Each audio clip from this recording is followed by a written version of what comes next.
All right, there we go.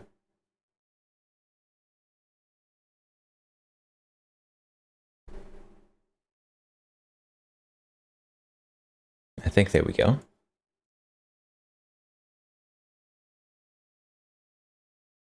There we go. Hello. Hello, how's it going, chat? Welcome. Welcome to the pickle stream. We have pickles. This is 2.4 liters of pickles. And we're going to be eating all of it. Theoretically. I'm either going to eat all these pickles or I'm going to perish. And that's what's going to happen today.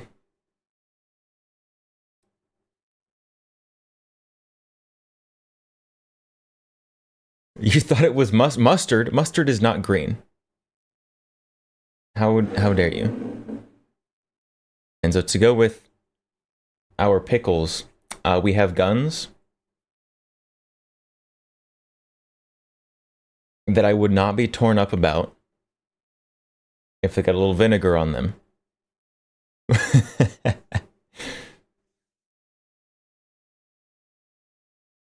How much sodium is that? How much sodium is that?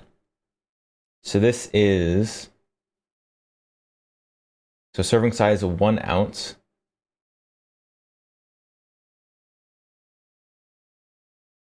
$60 servings of pickles. 17% of daily sodium intake. So what is 17 times 60? That is only 1,000% of daily sodium intake. So really, it's fine. 1,000% of daily sodium. Yeah, you probably get more than that in a Costco hot dog.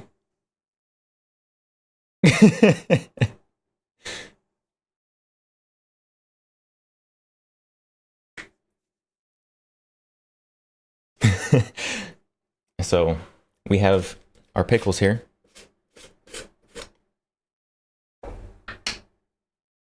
Okay. This is a spinny gun, apparently. I do have a fork. I'm not a savage.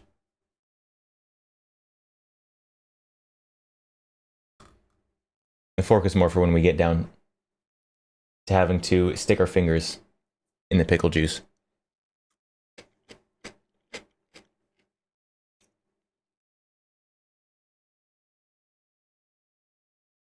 Yep, there's some pickles. Only, let's see, it says 12 slices per serving. Approximately 60 servings. Only 719 slices of pickles left to go. Approximately.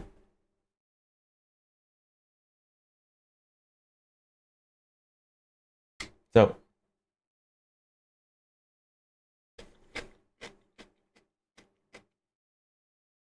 there we go.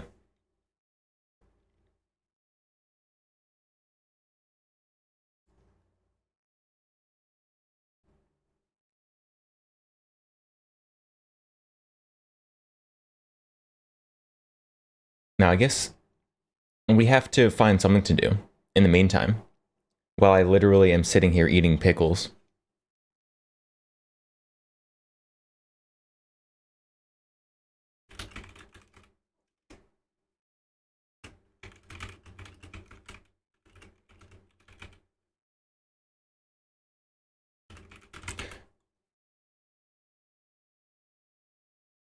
So, why not? Or just react Andy and eat pickles until it's all done.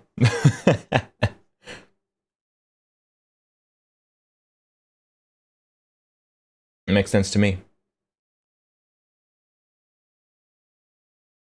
You've always wondered what's with the loose change under my monitor? So all of this, all the loose change up there is change that I can't use. So without leaving the country. So that is a whole bunch of different foreign coins.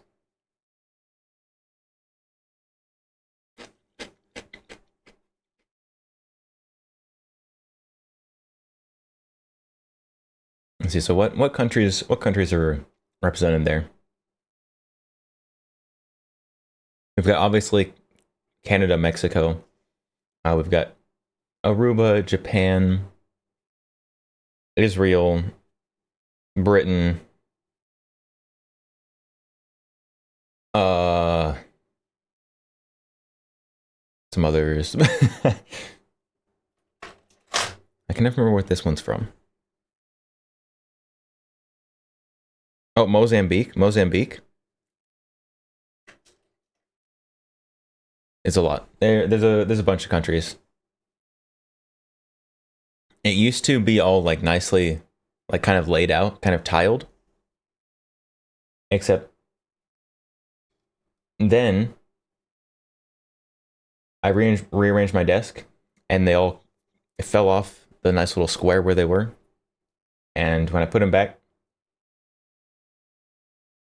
I just kind of piled them up.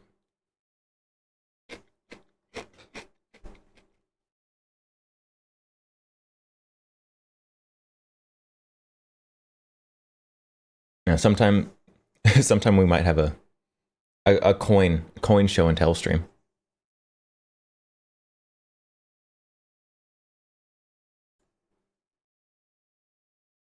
But hold on, let's see. And yes, pickles can still be seen on the hand cam here. Let's move them over just a little bit. There we go.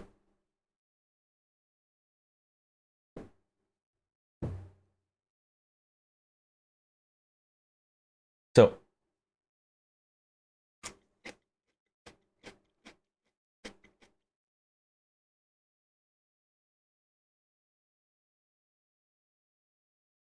we are going to sit here, watch videos, and eat pickles.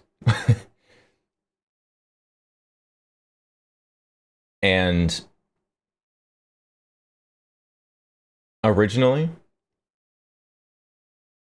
I had not fully considered the weight of what we're doing here.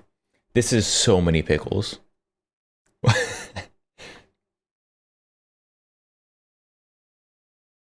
I'm gonna die.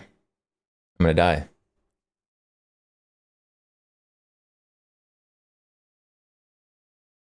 Today on PewView, Nick's got a great idea that involves an airsoft gun and a blunt knife, and I'm not really sure why we're in a jiu-jitsu gym. What are we doing today? Today we're going to test the 21-foot rule as far as, all the FUDs that are like, if a guy with a knife gets within 21 feet of you, there's no way that you can pull your gun to shoot 21 him before he feet. gets to you and murders you to death. So we're going to see. We're going to test it out with... So I have heard that before. The 21-foot rule. Like reaction and draw time. If someone's coming at you with malicious intent, you can't get a gun out fast enough to stop them if they're within 21 feet. How far is 21 feet? It's probably like...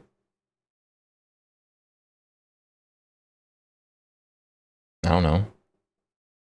Let's put it in a reference of something that's more manageable than 21 feet. It's like if we take a 6-foot tall person, we've got like 3.5 people's distance away. If I can math correctly. Yeah, that's about right.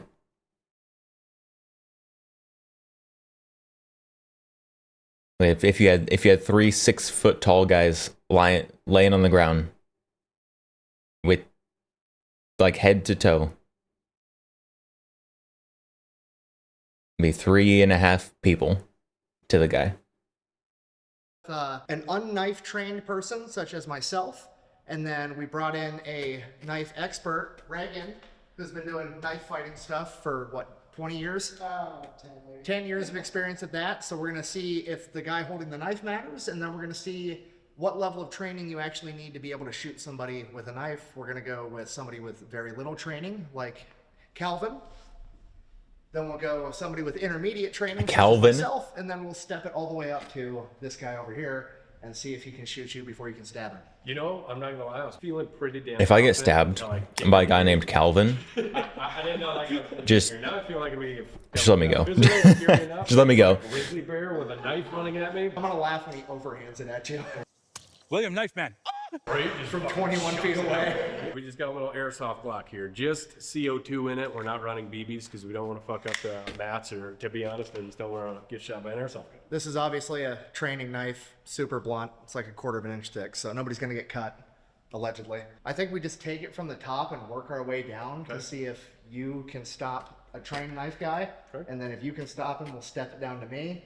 And then if I can stop him, we'll step it down to Calvin, just to see what it looks like. Step it down to Calvin. What is who is Calvin? He's just their resident, Do not. not good at things I have a guy. conspiracy theory. The more f***ed up your feet are, the better you are at jujitsu. Every black belt I know, it's just like, it's horrible. Really? Oh, bro, it's fuck Fred Flintstone feet every time. Bro, there ain't no way you're not getting shot. You know, like in my head, it was like 10 feet. Yeah. And now that I see 20, I was like, there's no fucking way you're clearing that before I shoot you. Okay, but like realistically, like you're being caught off guard, right? You're right, Nick. Right. We do need to simulate adrenaline, which is why I brought the cocaine. I really considered Brought the cocaine. lifting smelling salts on a stick Oh to like hit whoever's shooting with the smelling salts as soon as the guy starts running, just to simulate adrenaline. I don't know how this got licensed by Glock, but it's got like a safety inside of the trigger, so you accidentally put it on safety when you reach for the trigger. Oh, we're starting with that guy? It has a safety in the Step trigger. it down because I have confidence that you're gonna stop. That's not just like the trigger safety. Do 180, stand over here, and then wait for the sound. Yeah. Oh. I'll yell knife like I'm your partner as soon as he goes to move. Okay.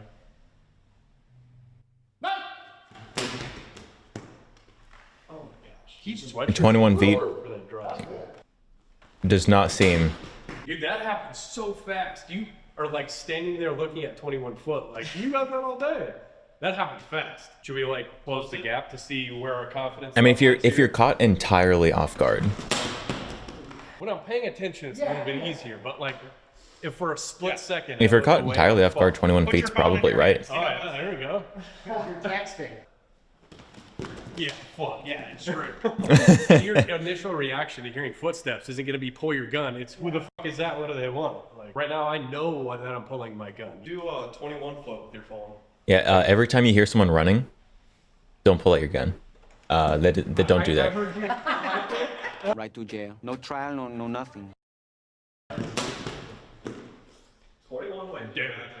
That's crazy. They're gonna break their phones. Average amount of training person. Oh, I guess they're on mats. Phones are probably Somebody fine. Shot tens of thousands of rounds in their life and not last month.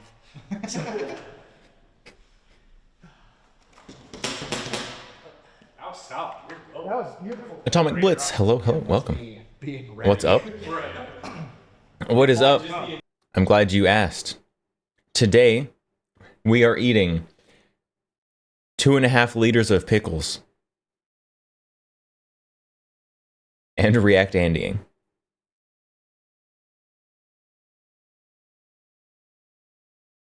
I feel like we're making pretty good progress so far, honestly. I'm just wolfing down pickles.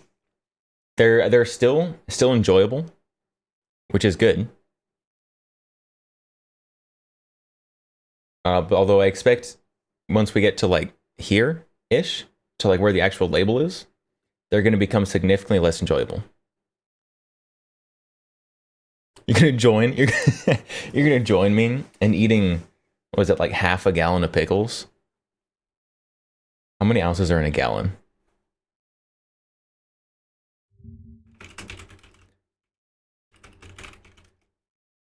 $128. So What is this? This is 80 ounces, so 0.625 gallons. There are more than 16 ounces in a gallon. I know that is correct. I know it's more than 16. 128, apparently.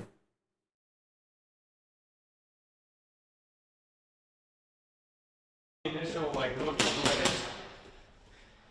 that was ready. I was not ready. I was not ready. So good job. Do you imagine smoking somebody like that, and it's just like somebody running up to give you a hug? Like some disabled guy who thinks Someone's they're just relative. sprinting up to you. It's such a sketchy scenario because, like I said, his momentum's really like at you. Even Yeah. if you're landing shots, you're still getting a knife. You know? I think 21 feet, probably with like training, any reasonable training, you can get the draw and get shots on. But whether they're stopping shots, probably not. You're probably still going to get stabbed. I think the other ounces to pounds. Oh yeah, I always forget there's two different units of measurement that are both called ounces. Thanks, standard measurement. See, I'm playing the long game now. To make myself look good, I made you do it first, so he's tired by the time he gets to you. All right, now get off the phone. I feel like looking down at the phone. Still stabbed.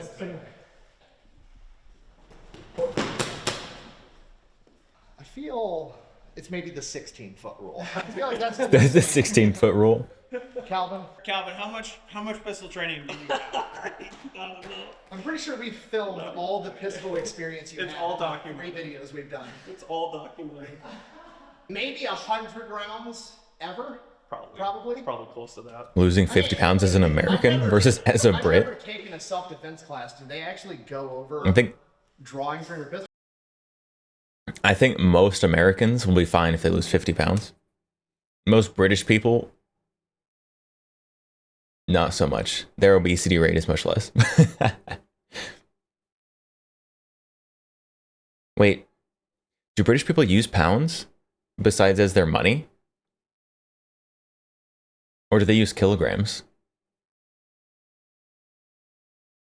What measurement system do they use for weight? No, they use kilograms? Metric? Dang. What are we doing? Why are we still using standard?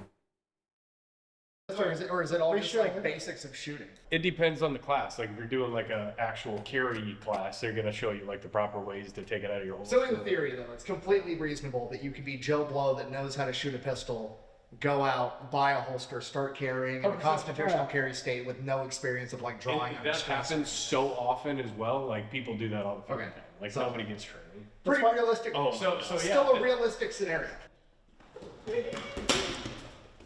Got one of them pretty simultaneously. You got one. We'll see what 30 seconds of training can do. 30 seconds of training. Sideways. Yeah, sideways for kill shot. I mean, if that's all you get to pull that trigger, send it. Sweet. Why is he like cupping his hand over the back of the gun? He's cupping his hand as if he's about to like fan a Glock. Was that help worth it or no? Where's the tape measure? I think I could stop this at 10 feet. POV. You were born 9 hours ago. We good? It's a guard pull. Yeah, as we discussed.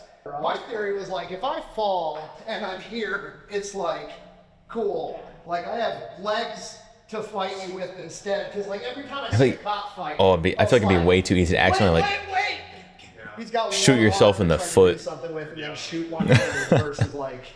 And then you get stabbed in the armpit and that Exactly. artery gets cut. Yeah. The other cool thing about that, I think, is so like if he's running at me and Nick is here, Calvin's my buddy that I'm partners with, and somebody's running at me, and we're close, and I drop, I'm here, but I'm also out of the way of him also shooting.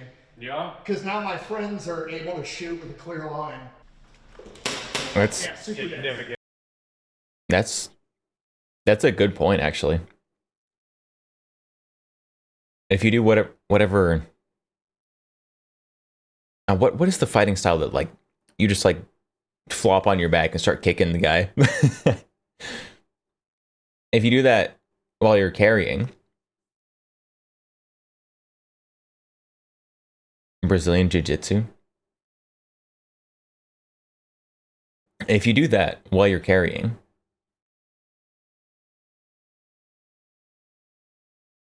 then it gets you out of the way of anyone else who might be trying to take out the aggressor. It also makes it clear to anyone who might be showing up slightly late, or maybe not clear, makes it more clear that you're not the aggressor in this situation. So someone doesn't accidentally like see commotion and just like shoot the guy with a gun.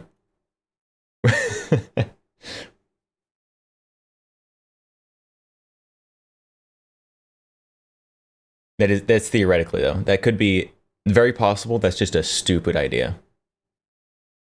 But it's interesting. Interesting thought experiment. US, Myanmar, and some African countries that still use imperial.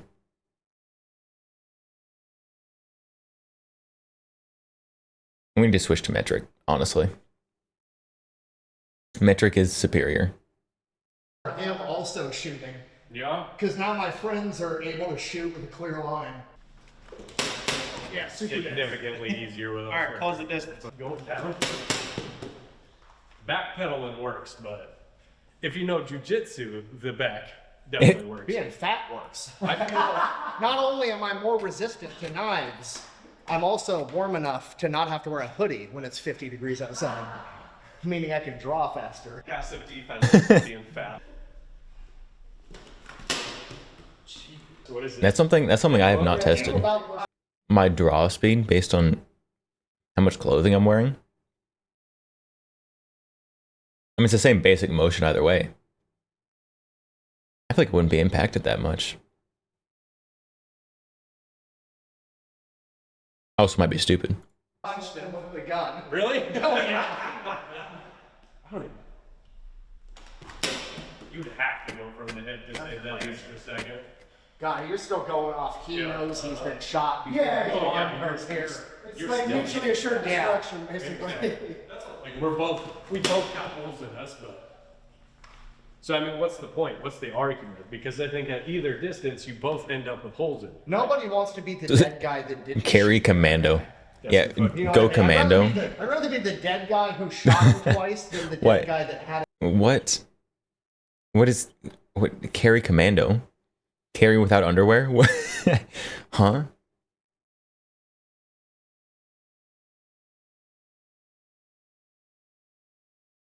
I don't think I want to do that. a gun on him and didn't shoot him like an idiot. The internet's gonna roast you forever. Here's the stupid part. In states like California, you can only respond with an equal amount of force, so you're still going to jail. Right to jail. So the basic concept is if you're going to carry a weapon, you have to be able to draw and use it. And so what we're going to examine is ways of trying to prevent the draw versus still earning the draw. Yeah, because I'm pretty sure if like he gets a hold of my wrists before I'm able to draw, like there's no possible way I'm getting to my gun before you can get to whatever you need to. I'll open your face, what's Yeah, going I on, know. what's going on, what's going on. Then I punch you, you see me going for my knife. I mean, I'm going for a takedown before I even think about it. It's close. 100%. So, I don't know. It's like a gun. Yeah, stabbed. Stabbed for sure. Fuck it, man. Yeah. Okay. That's right, we'll That's try it just because more it accurate. feels more legitimate, like if we're in This is also a training pocket knife, by the way. We're not doing anything real. We went over this. Very scary. Training pocket knife. It's a grappling match. You can't pull a gun. Really? Yeah, it's a grappling match, 100%. Yeah, you're not. Oh no, Nick. You have like, I'm fucked. Yeah, so I think wrong. I mean, that's your only hope of close. Yeah. 100%. I mean, it works out. Your only hope is just laying on the ground. One-handed is a good option if you can control his wrist. It's no good because it's a small target while it's moving. What? Especially if I'm upping with my hands, you know, it's going. I'm just using the fork to just lever the pickles out of the jar so I can grab them easier. Yeah. Well, the question is if you obviously see if they're carrying a knife versus you see Right, like them I can go see down. where Yeah, you're going. you got that. Yeah. Break in the middle with that. Just hope there's no glass on the pavement. Jail. You want to try for 21 feet? All right. Now we have Cassidy with 0 pistol training. Done it all? Never. This is the first time you're going to put on a holster. Oh, who showed up who has never even shot a gun before? Right here. Bend over. Here's the box. It's a positive. Goes inside your waistband and hooks over your belt. We won't show them how to draw it at all and see what happens, and Yeah. we'll give them the little 5-second training that we give them. A few moments later. Someone fucking help me. We're gonna give them no help, and now someone's gonna try to stab you. I don't know. We're really stacking the Do I need to loosen the belt more? This is great. This is not great. Content. There you go. Nick's mentally challenged. This poor guy's just struggling. I gave him a gun. He's got 2 of them. It's kind of crazy how much that like actually pumps your adrenaline when there's like even knowing it's a fake It scenario. doesn't feel very good. It's just Yeah. lizard brain, man. Yeah. You see something coming at you, and Yeah. Pull the gun out and shoot him first before he gets hit. Okay. All right. Versus karate guy. This guy looks worried. Don't.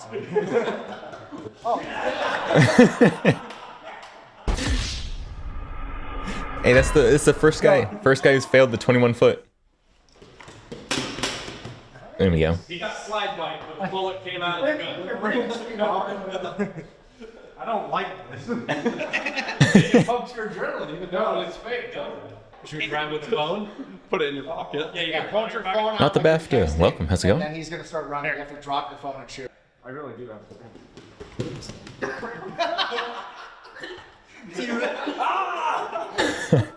Because at this moment, The slide's gonna hit his I knew I chest. fucked up. I mean, you did well for Yeah, If I have even 1 second of distraction, I'm fucked. yeah, when you that's where you're scared. I just looked over at him and I was fucked. I looked out the window earlier and he closed that gap way quicker than I can even like think. Like he's running. So Okay, so do we do like, say you get tackled and don't get your gun out? What do you do? Yeah, then? So we can do no. So if you're having a stare down with someone with a knife who's 21 feet away, you can get him like every time. But if someone catches you off guard, probably not. No knife, somebody gets the jump, so it gets tackled. We'll literally start with somebody on top of you with you in concealed carry. That person technically doesn't know you have a gun. Right. Maybe. Guard, mount, side control. What's the most realistic situation, I guess? Probably mount, right? How often do you see people just like throw a tantrum when they're in mount all the time? yeah, that's a good point. Yeah, go for it. All right, now kiss. Now it's completely different. Now kiss. How did you pull that out? I was impressed, actually. All right, now explain what you did, because I don't even know if Wait, That was, how did he get to that? You were intentionally really good at that. for the record, Calvin's a jujitsu instructor, Yeah. so You should never done it like that. All right, Calvin, go. When I started training, the first thing was get their hands to the mat to keep them occupied. So I bumped them, and that opened up that space. Yeah, just being here, he's hitting, I gotta use my knee and push him. From there, I kept them up. That's pretty. If, Oh, as that would long be- as my head doesn't get That would be a horrible shot. And going up, like from your hip up to your opposite shoulder. Oh. That'd be rough. It would be a stopping shot pretty quickly. get punched through the dirt in the first 2 punches. Yeah, there you go. Oh Jesus, you're in. how much shit is in those pants? All right, so this guy's about to absolutely fuck me up because I don't know what I'm doing. See, I went for it, but now he knows. Yeah, I know. I heard the click. First I heard the click. He's been shot The bad guy learned. He's seen this trick. Yep. There. That's it. That's still pretty hard to do, like when you know what's coming. Yeah. I'm surprised by the 21-foot rule results. Yeah, I am too. That was Interesting. watching them videos. I was like, "There's no fucking way." And then getting here and getting your adrenaline pumping because this fucking guy's running at you is a whole different story. I might be slow. I don't know. Now I bet like if Dalton is running at us, it'd be a little easier. Just Fuck it. Wait, who's Dalton? Who did they just roast? Yep. shoot it at What's the bullet? Hits me twice. Oh, it's way easier with fat people. He's wearing fucking wear. God, random guys in my shirt. I don't know you. That's fun worse. This guy's much slower. Yeah. He's in like the most unathletic position ever. Am I trying to procrastinating from stab. pickles? You left for a few minutes to grab some. Am I procrastinating from pickles? Look up. This jar is visibly emptier, and you guys can only see it from the top.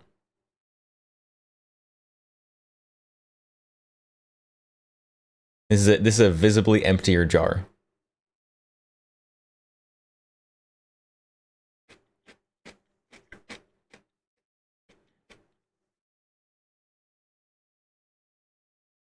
What if the guy has two knives and throws one of them?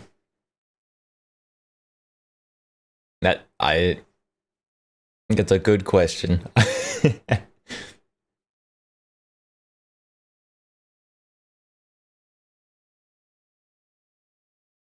I'm disappointed Cody and Brandon aren't in this. What? This isn't even the Fat Electrician's channel. This is PewView. Excuse me.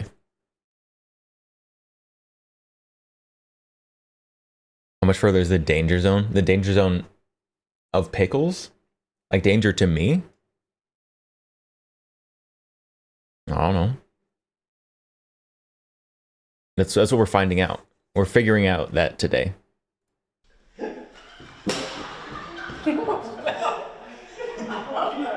I mean, that was quicker. That was actually harder to do. I think it was. Right, so I think we learned everything I wanted to learn. Like the 21-foot rule is no fucking joke. It's close. That closes the gap pretty damn quick.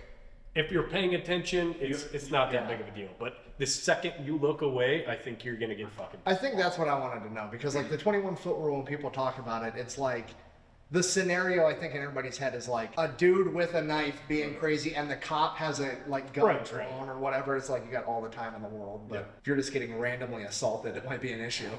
Resistance that you would feel comfortable with, like both. So I think what it comes down to is like, for the distance, is what mental condition are you in at that moment, right? It's like, if we take the color coded like mental awareness, like white, yellow, red, white, yellow, orange. I don't know. I don't know. But white is like entirely not paying attention to anything at all. Yellow is like aware, just kind of paying attention to everything. And red is like, there is a threat that I am actively watching. If you're in red, 21 feet, easy. If you're in yellow and you have like any training, probably fine.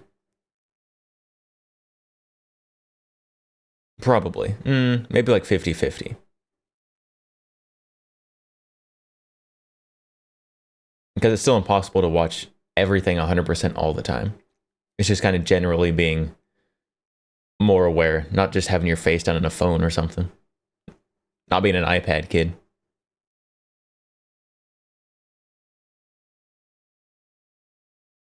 If an attacker surprises you with a brick, you're just as screwed as if they surprise you with a gun. I don't I don't think so.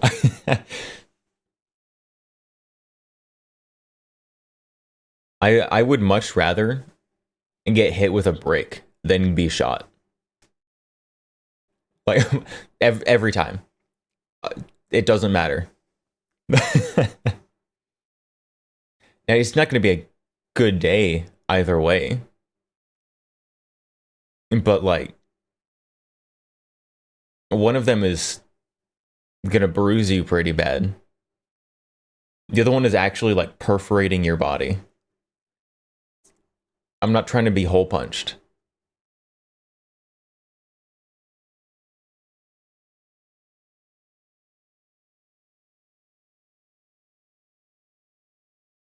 Head injuries kill? Wait, I mean, yeah, so if someone like comes up behind you, like sprinting, just like it clocks you in the back of the head with a brick, then it doesn't matter.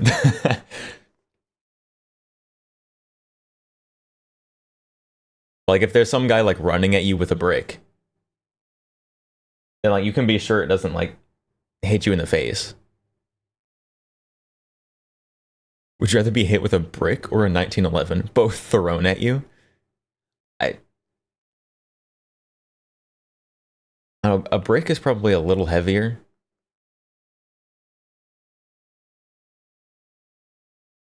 And a brick, I guess it depends on the kind of brick. Some bricks might break when they hit you. Only paying attention and knowing that that guy's got a knife in his hand, but you are concealed carrying instead of on your hip. I mean, there's no comfortable distance. The distance I'm optimistic, 10 feet. 10 feet. I don't know. 10 feet. I'm dropping to my ass and pull my gun. Alright. Like I'm gonna get stabbed in the calf. But I mean, it I'm worked. gonna light somebody up. Well, I'm gonna try to shoot them so many times they stay in the air long enough for me to get back up so they don't land on me. like every action movie in the 80s. Yeah, exactly. Spray them. I think that's all we're going to do today. Thanks for watching. We'll see you next time.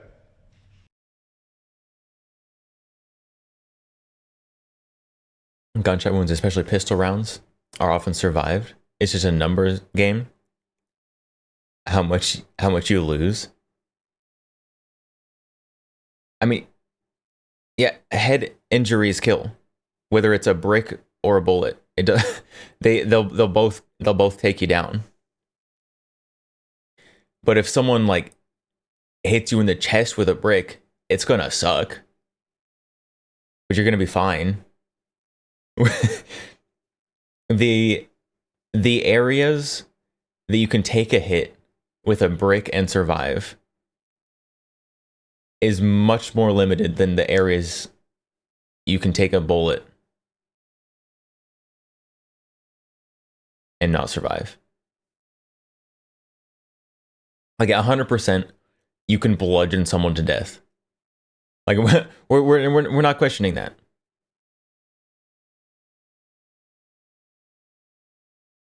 But if someone has a brick, they also have to get right up to you. So they have to close distance more.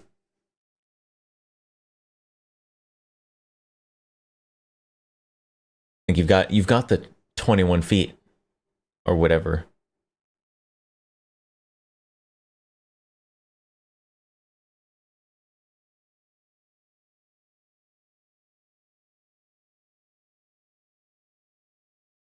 Or unless they were really sneaky. You probably, if someone's coming at you with a brick, you probably have at least time to try and block the first hit.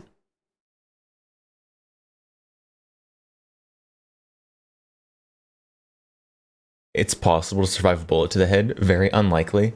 Okay, yeah, there. Of course, there are stories of people surviving gunshots to the head. There's also stories of people surviving bludgeonings to the head. There's stories of people who survived their Valentine's Day kiss with their gun. But that doesn't mean that I would rather that happen than something else. No.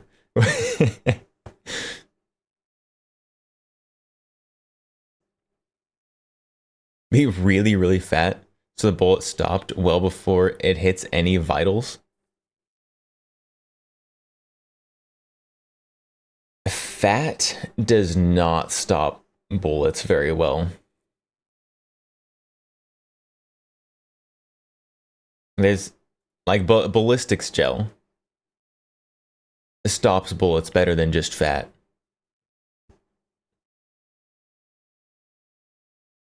You think this guy was so obese? This guy was 800 pounds.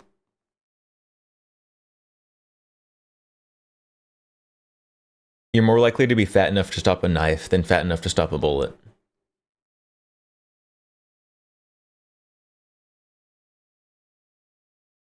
It also depends on the caliber as well.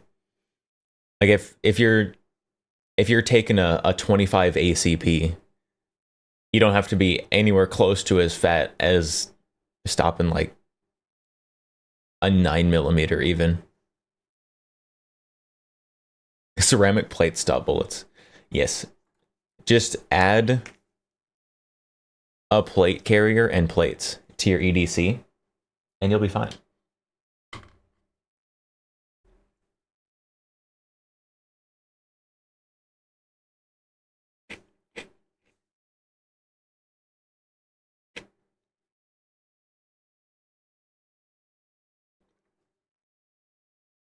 A pickle drip just perfectly went in between my keys right there.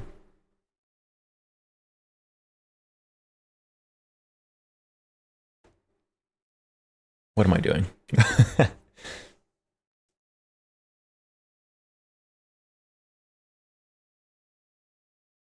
Next Kentucky ballistics video. How much body fat does it take to stop a 50 BMG round? Hasn't Demolition Ranch done that?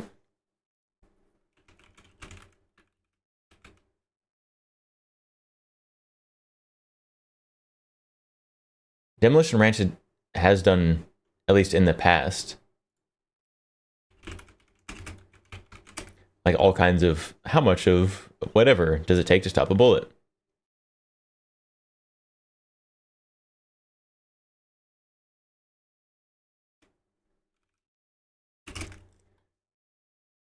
Someone has to have done it. Oh no, it was Kentucky Ballistics. Kentucky Ballistics did it. Wait, you were joking. Next up, Kentucky Ballistics already did that.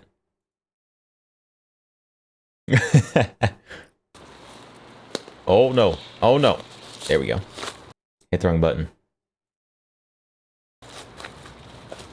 Could body fat save your life? Not a tarp.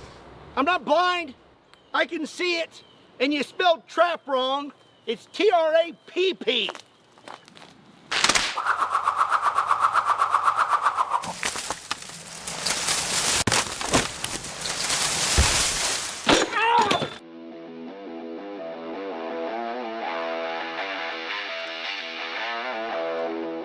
What's up, everybody? My name is Scott, and you're watching That Kentucky is Ballistics. And today we're going to do a very disgusting interesting bag experiment. of fat. One that I'm excited about, but also kind of dreading because it's going to be slightly gross. When I was in law enforcement, Slightly I heard gross? multiple stories of body fat saving people's lives. Their extra body fat stopped the rounds before they made it to vitals. So today we're going to find out if those stories are true or if they're tall tales. I have a ballistic dummy lab zombie torso. This has lifelike organs and bones and has been zombified with green blood. And then we have the fat. I considered using lard, ballistic gel, or some other substance, but I really wanted Getting to be shot isn't fun. scientific. So I wouldn't we imagine have so. Roughly 100 pounds of beef fat.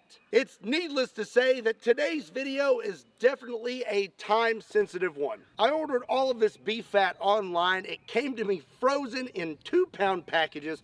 I had to thaw all of it out and then dump it all into these vacuum sealed Had to empty packs that are 50. made for clothes. It's about 52 inches pound wide and fat about bags of 30 fat. inches long. As you can imagine, that was a pretty long It's a 2010 and tedious era? process. 1 year and ago. It was not a cheap one. So if you could do me a favor and This you're was not subscribed to the channel, 2024. go ahead and hit that subscribe button. So the plan for today's video is to shoot this beef fat with multiple calibers and see if it stops the rounds before it makes it to the zombie. Let's go grab our first gun and get started.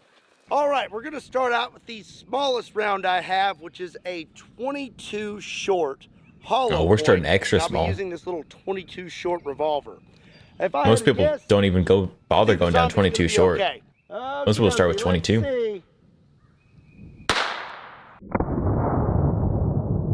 2010 era video. 1.5 decades Hit late. right there. And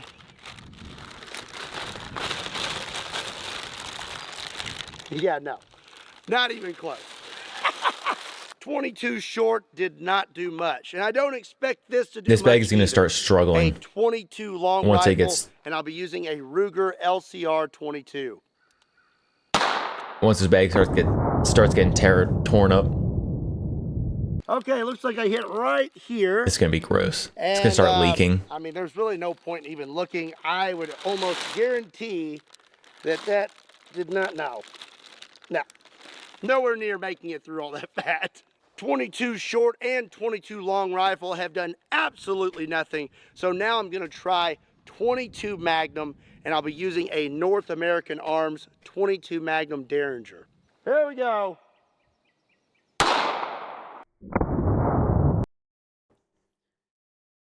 If you have 200 pounds, 100 pounds, 100 pounds. If you have 100 pounds of fat on your front,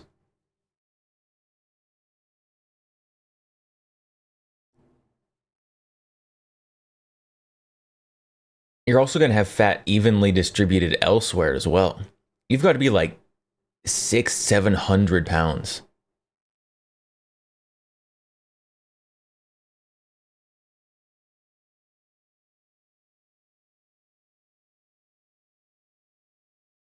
+400 pounds. So I mean, so if you take just a normal muscular person, because fat people who move around are pretty muscular under the fat because they're carrying around a whole bunch of extra weight.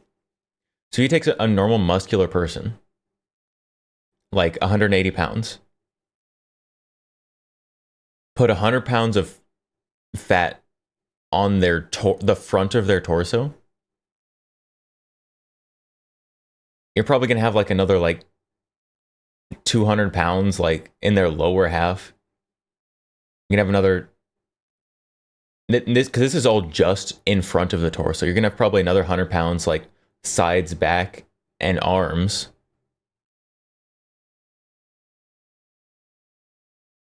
You gotta be a massive individual.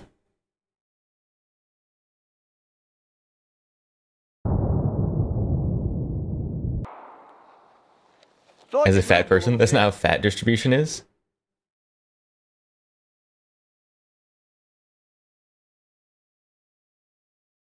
I mean, it probably depends on like what kind of fat. Because fat only builds up in the torso to some extent. Like if you go like watch videos of like the like grossly morbidly obese people, like it's not just all like right here on their body. Like they've got like leg rolls and arm rolls and all that weirdness.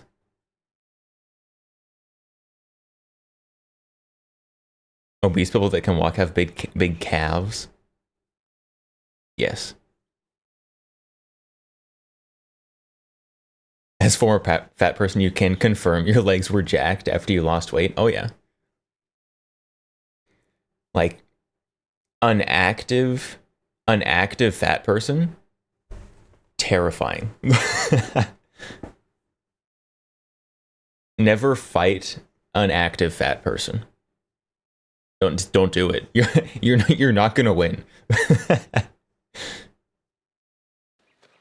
I hit right here.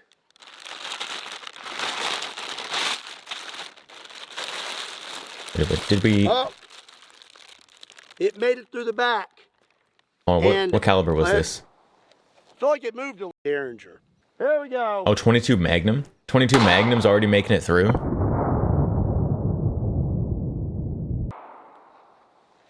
feel like it moved a little bit. I hit right here.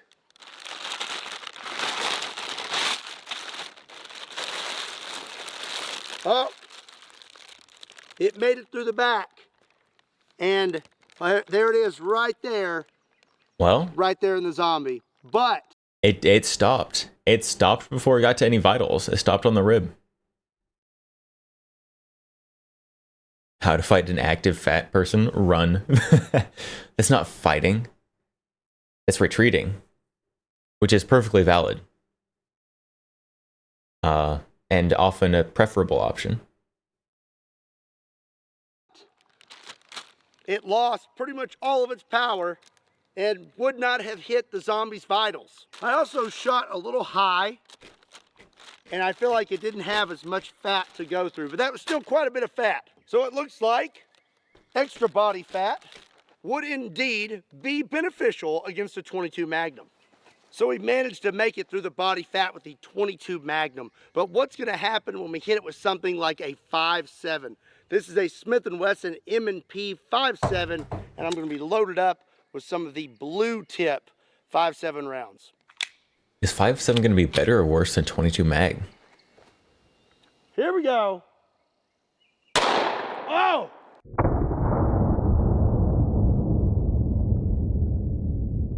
I think we're starting to lose our seal here.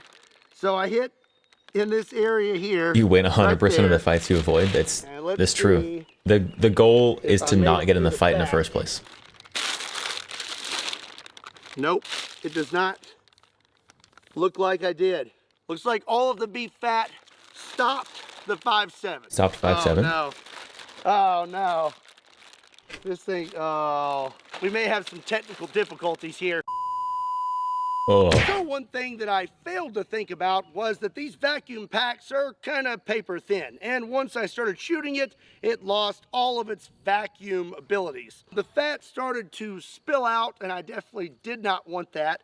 So it kind of mushed down. I post a into link new to the gun shape. tier list We anywhere? have Yes, about I posted it 16 on inches of my fat Twitter. now, and I Or my reinforced X, the excuse front me. with duct tape. So we're not going to see a whole lot going on in the front, but we will still be able to tell if we make it through the back. Okay. So now it's like a really fat guy wearing a coat.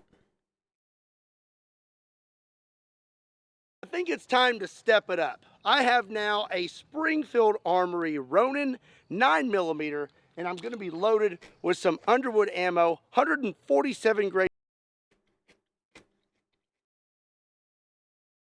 The tier list itself, or just the completed version? Both. So I posted here. I posted a picture of the completed tier list, and below that, I put a link to the list. But there you go. There it is, just for you. Jacket at hollow points, and these are plus P.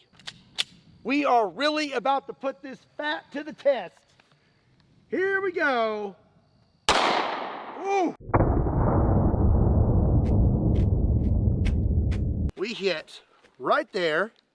Looks like the duct tape is doing a good job at holding all our fat in. And, oh, did we?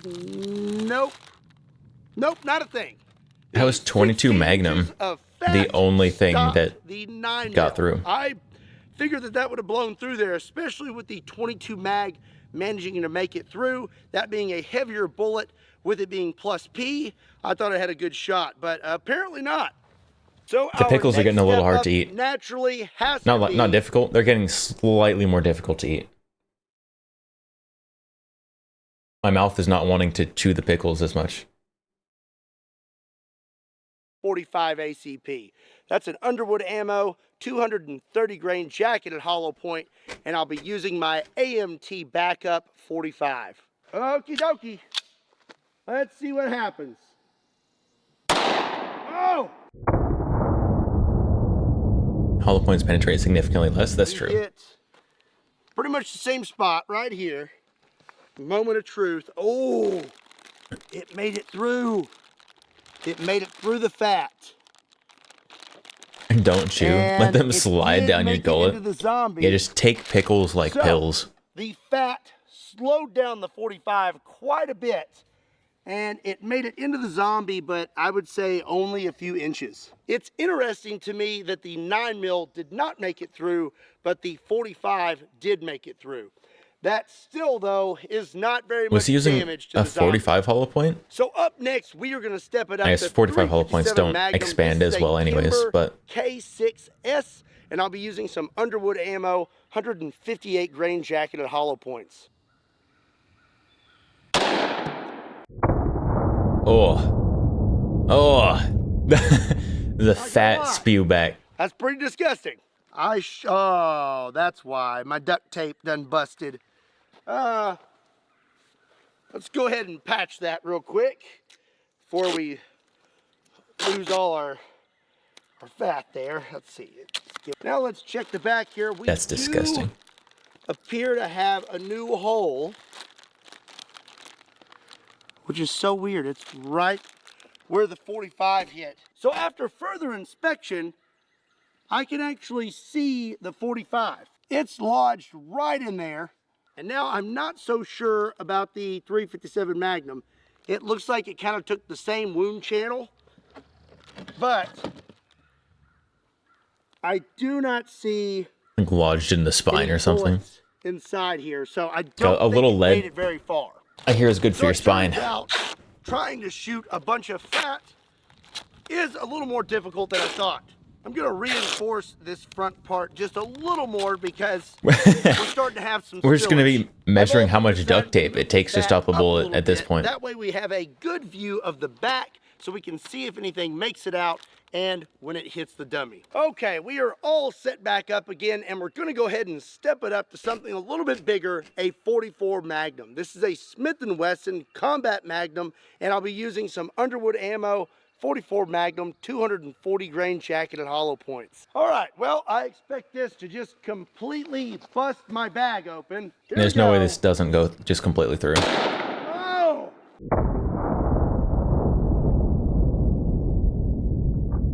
Okay. Saw something hit the ground right here. Oh, it's the bullet. There's The bullet bounced off the dummy. Look at that expansion. I bet you that is hot. That is hot. That is really hot. Okay, so 44 mag went through all of the fat, blew out the back, hit the zombie, but did not have enough energy to penetrate the zombie. So, this looks a little thicker now. I'm gonna go with about The 44 Magnum 17 inches of fat. Would hollow point potentially stop a 44 may not have Magnum done it. from But I think a hitting FMJ vitals. definitely would have. The 44 Magnum was no match for 16 inches of fat, but I think this next caliber may do the trick. This is my Desert Eagle chambered in 58. Oh, that is a nice looking Desert Eagle. I like the wood grips And I'll be on the loaded up with stainless. some Underwood ammo, 300 grain jacketed hollow points. I tell you what, the range is But it's- not going to smell very good after today. Hollow point 50 AE is going to be about the same as Hollow point 44, right? Apparently not. Nope, I was wrong. I'm not really sure what happened here. This is rather disgusting. Oh, gosh. All right. So we went through the fat, and it looks like we hit the zombie. And he's got a little bit of fat splatter right here. We've got some jacket. Ugh. Uh-oh. Okay. So he got hit right there. Did not make it through the back. He's a little bleedy. Wondering how far in there is that. Okay, I can feel it in there. So it's about 4 inches deep in there. Get your mind out of the gutter. Now listen, that would have potentially My mind been wasn't in the gutter. fatal. That definitely made it through all the Gross. fat, Whose mind is going to and the for gutter sure watching that? Made it to some vitals. The 50 AE did a really good job at making it through that fat and into the zombie. I think that this one will probably do a good job as well. This is a 500 Smith & Wesson Magnum with an 8 3/8 Oh, inch barrel. that's going to be and I'll be using awful. some Underwood ammo. That's going to be disgusting. 350 grain jacketed hollow points. Oh, we are about to have some splatter. Oh, no!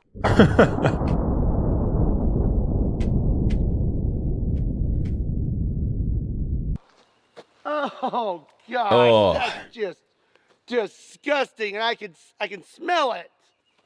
Blech. Okay, It's I'm just, not setting that there. it's also leaking out the bottom. All right. Oh! Okay, well, if you have a look here on the table, you'll see that right there Did it is bounce? the round. Oh, another. It did. Two. Expanded quite nicely. Two made it bounced off the through dummy. A lot of fat. I hit a little lower. So I think there was more fat compressed down there. And it appears that I hit the zombie somewhere in this area, Scratched it but up. did not penetrate any further. Our results with this fat are not necessarily consistent, but what I am finding is that fat does a really good job at making bullets expand and lose energy. It seems like if we hit a really good thick spot, it is 100% Megalum, slowing that welcome. round down and stopping it before it can get to vitals. But if we hit a spot that's not so compressed, we are making it through. As of right now, I'm gonna say that if you have enough fat, that you are potentially safer. Okay, well, where do we go from here? You know, 50 I BMG. really don't want to touch all that and put it in another bag. I hope that bag's gonna rip. Oh. Oh, it's kind of spilling out the sides. Ugh. Oh, Oh, that's ew. disgusting. I'm really regretting deciding to make this video. This is gross. There's a lot of blowout over here. Tell you what, I'm gonna try to patch this real quick the best that I can, and then we're gonna step it up to a shotgun. 2 Oh, hours later. that's so All right, gross. so I just went ahead and decided to put all of the beef Oh, it's gonna be all hot, sitting in the in sun. another fresh bag. Some and secured it with some sun-heated tape. I ran out of fat. duct tape, so I'm using electrical tape. Interesting, I found the 22 long rifle when I emptied the bag. And you're probably wondering, why didn't you film it? Why didn't you show you Hollow emptying points the work at bag? design. And trust me, What a discovery. You don't even want to see that. I did you a favor. It was disgusting. We had some really interesting results with the pistol, so now I'm very excited to try out a shotgun and a few rifles. We're gonna be using 12 gauge. This is 2 3/4 inch double-aught buck, and I have a Mossberg pump action shotgun. I'm pretty much out of bags, so How are the pickles? I'm really hoping this doesn't fall apart. Starting to become less enjoyable.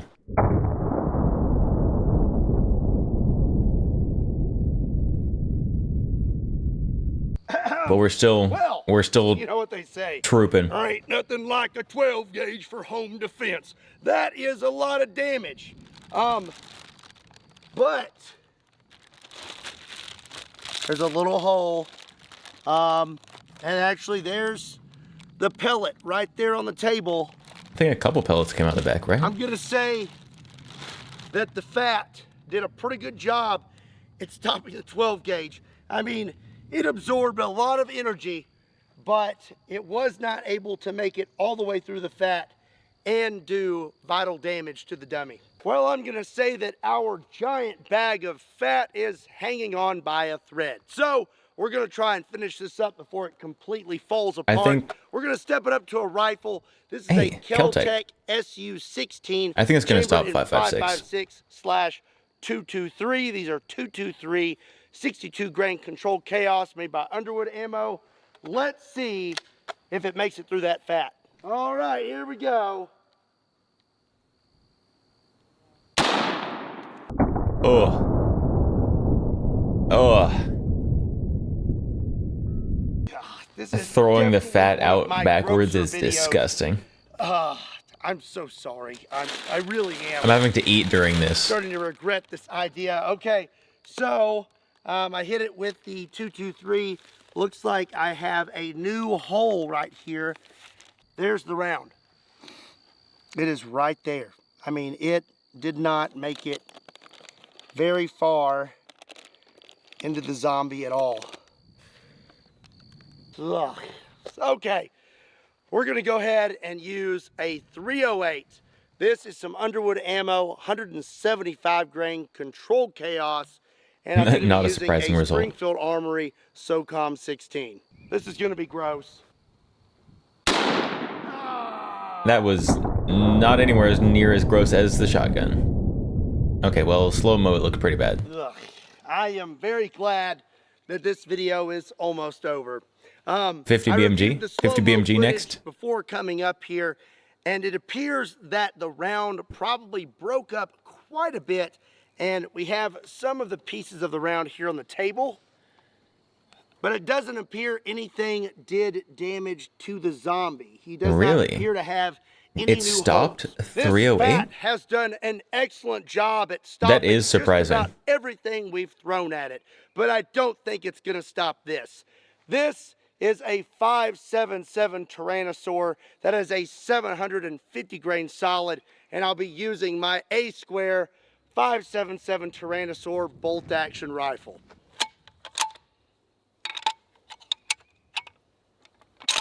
Okay. That is Say large. goodbye, Mr. This can be Zombie. awful. No! Oh!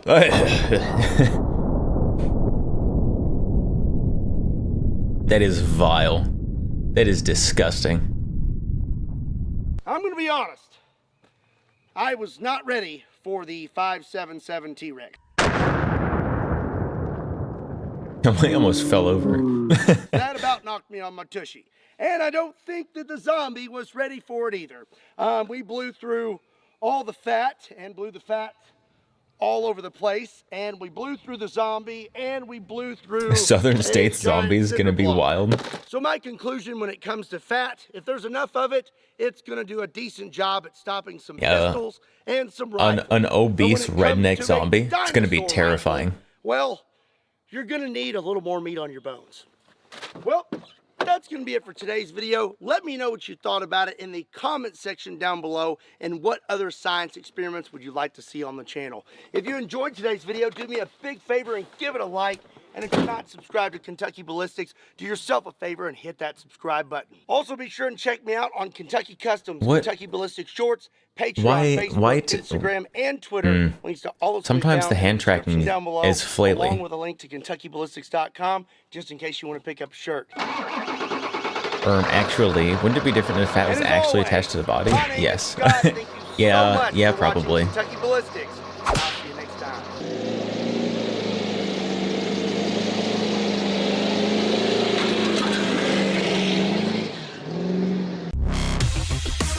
His range is gonna smell nasty. Walmart high risk, high reward extract missions. Lore says you need headshots either way. I mean, depends on which zombies you're fighting, I think.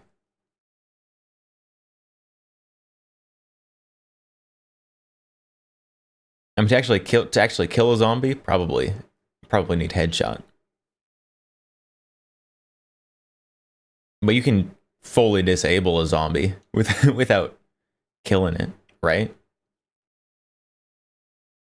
Like if you shatter a zombie's spine, like it's not gonna be able to do anything. Just paralyze it.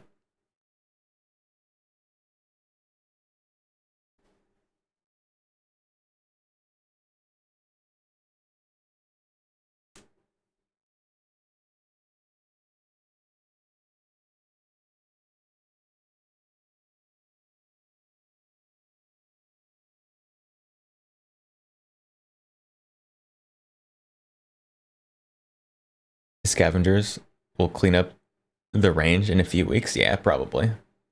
Probably.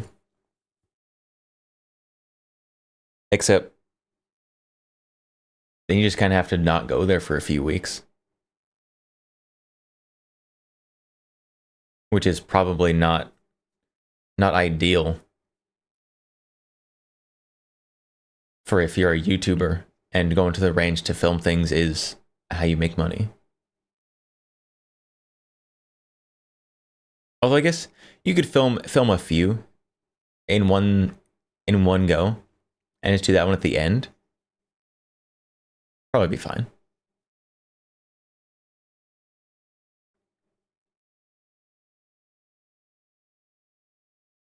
Oh, why is my hand? Why is it being all flaily? Stop it! Stop it! Why are you doing that?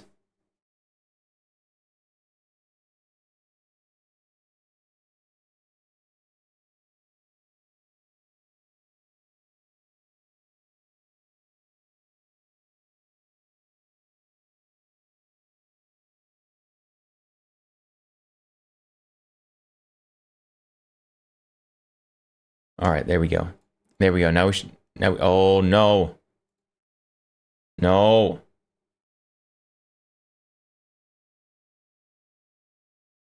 Now I'm doing opposite shoulders. Hang on. There we go. There we go. Okay. No more hands. No more hands. I also have the stiffest neck in the world. Neck doesn't spin.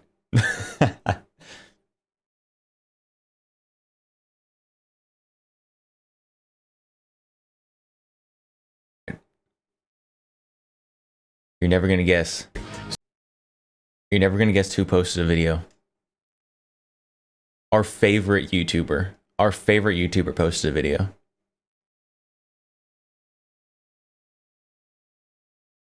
The gun flexer himself.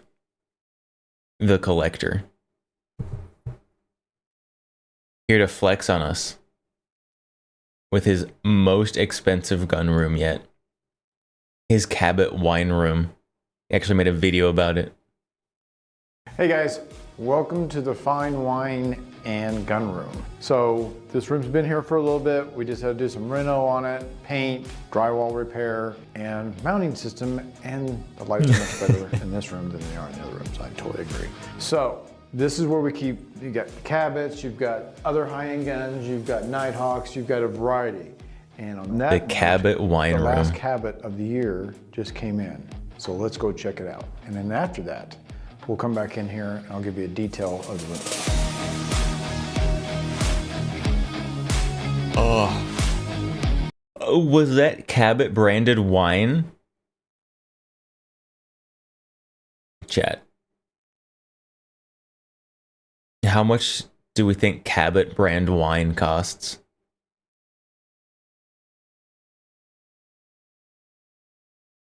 And is it actually any good at all?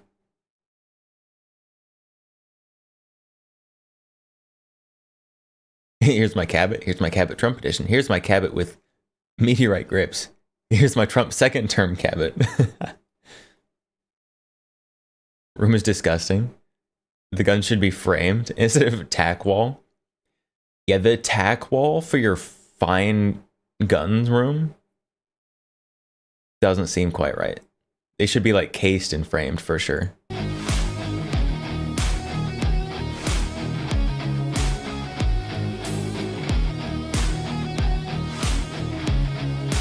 It's like tack wall, gun room like this. Sure, go for it. That's fine.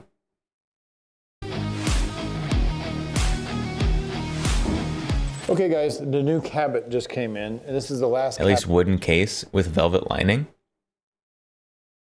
So honestly, even like a tack board that has like a frame. Like a framed tack board with like a nice color. But just like a standard thing? I don't think so. this year. For some of you who don't watch the channel, the Cabot is a 1911 or a 2011 pistol body. Now, Excuse me, sir, what? A 1911 or a 2011?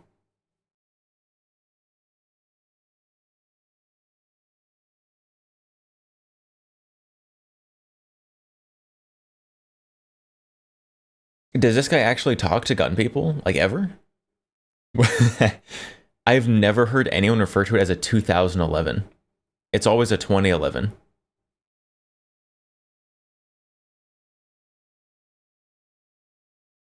MXer, hello, welcome.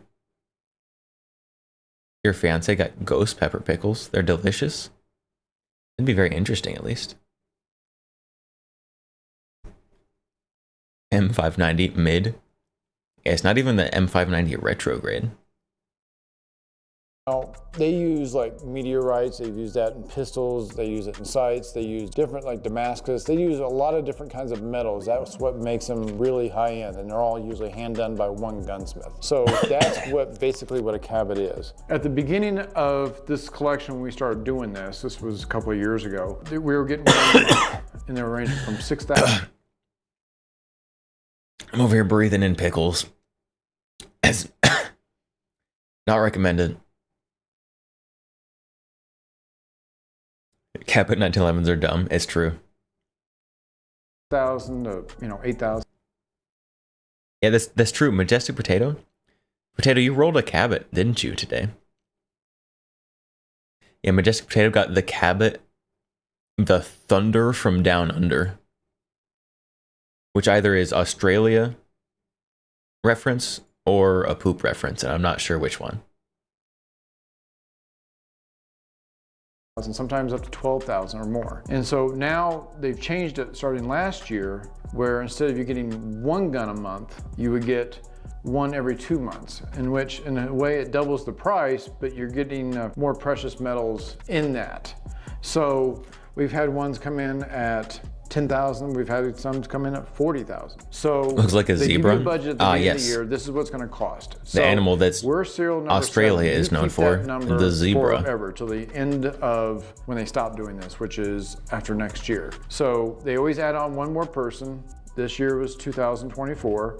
So they added one person, he's serial number 24. They always get 24 in every single gun. We get, of course, like I said, number 7. So next year it'll be 25, so they'll add one more person, and that's last year. So that's basically what the Cabot of the Month Club is.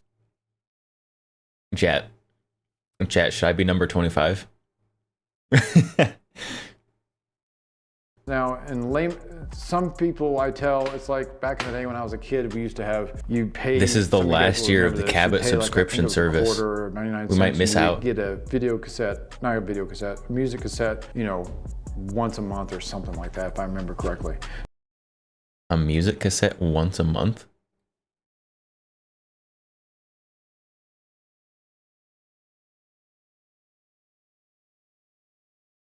Who's buying a new cassette player once a month?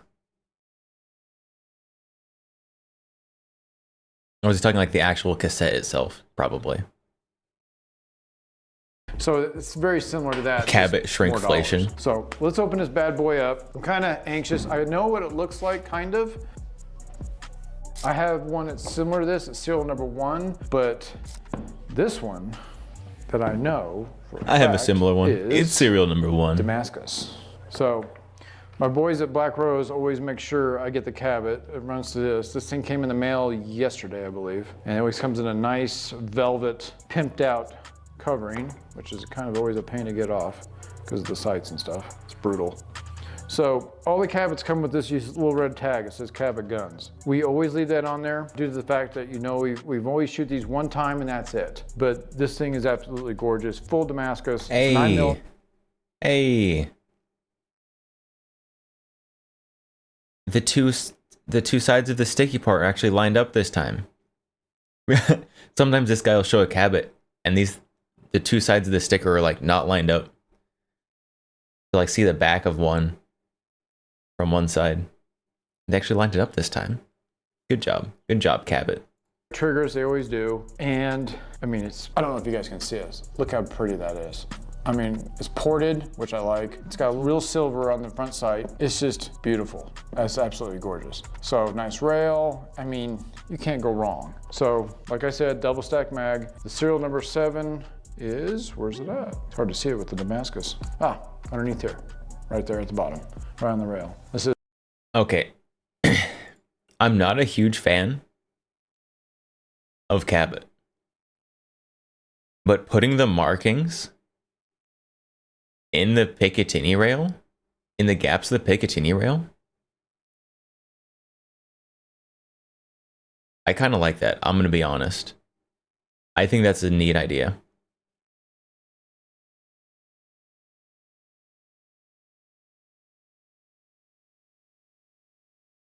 Make decorative gun. Put Bic rail on it. It's a decorative tactical 1911. Remember, they're selling these to people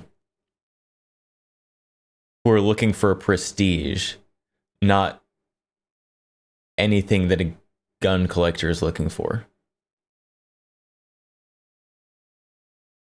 You think they jam on the first and only magazine? Some of them come with 2 magazines. And this guy probably doesn't know, because he said he fires 1 shot out of each of them. Underneath here, right there at the bottom, right on the rail. This is December 24, 07. So I can't wait till next year to see what the new stuff they're gonna come out with. They call this one the Maximus. The CG Maximus? Come on, Cabot, you're slacking.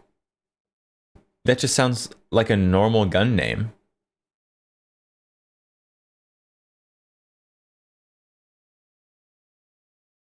What, call this one like the Southern Lights or something? I don't know. Bring back the cheesy names. Which reminds me of Gladiator. This one has designed to reflect the strength, leadership of unyielding determination and synonymous? That's not right. Synonymous with the legendary General Mac. Wait, what? Unyielding determination and cinemist.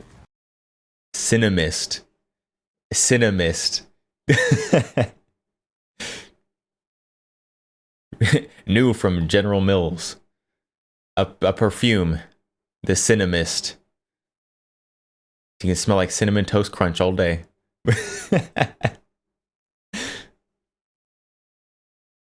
Cinemas? That's not right. Synonymous with the legendary General Maximus.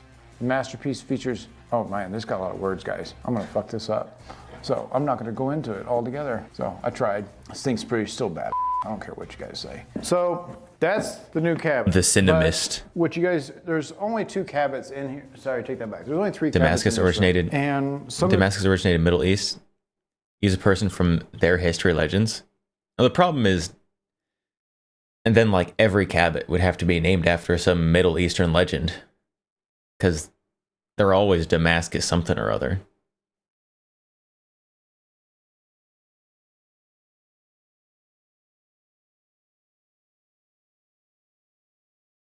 From Black Rose website, we specialize in flashy high-end collectible firearms. Huh?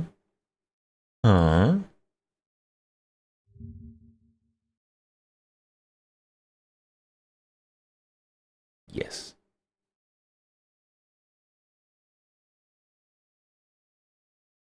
In-store Black Rose exclusive.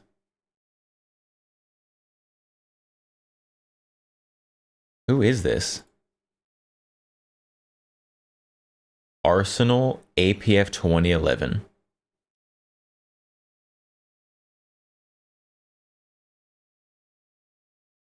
Why is this so expensive? Like double.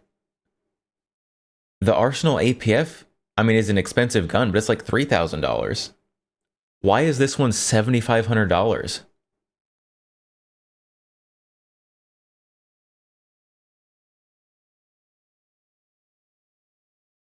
These are the guys he said he buys guns from? Oh.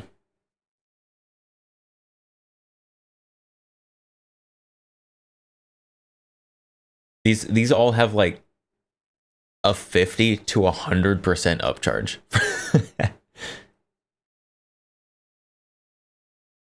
Oh no.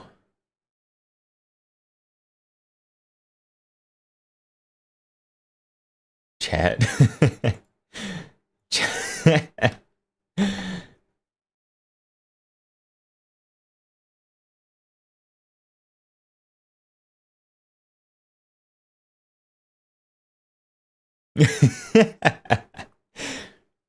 This is like a cheap Turkish gun that they did up.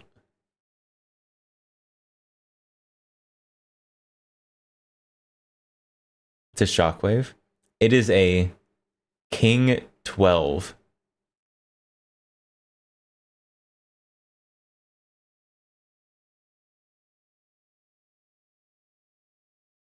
It looks like a G-Force or something. Who's the manufacturer? Who manufactures it? Which Turkish manufacturer does this come from?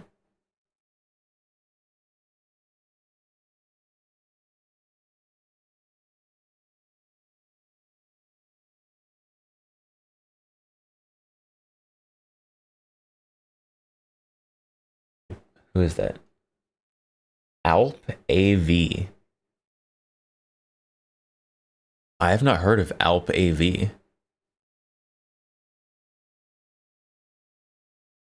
New Turkish manufacturer?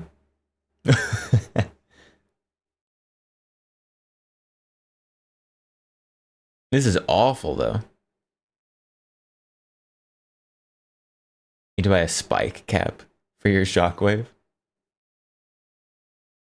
Yeah, the part that really brings this gun together is this exposed bright red spring right here.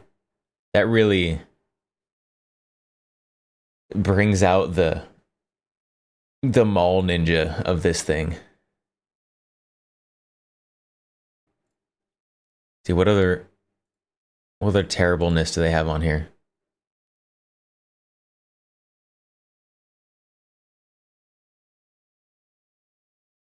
The CMMG Mark 47, it does not cost that much, right? The Banshee Mark 47? The CMMG Mark 47, there's no way it costs $1,900. There's no way.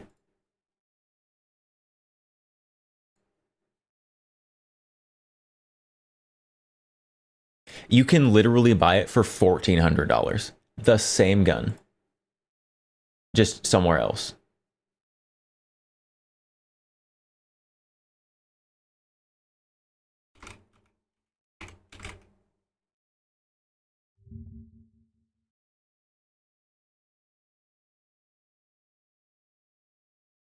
That's crazy. It's on sale at Cabela's, true. That's where I looked.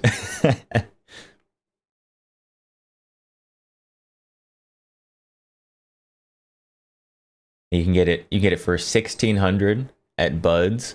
That one's even the same color.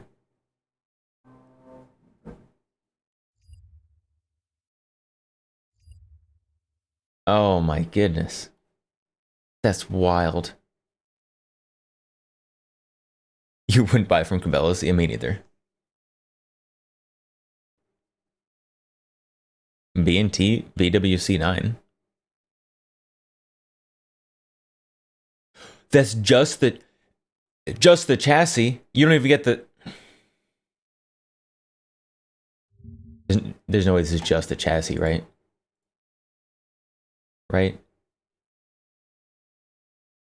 It is just the chassis. Oh no. You still have to put a gun in that.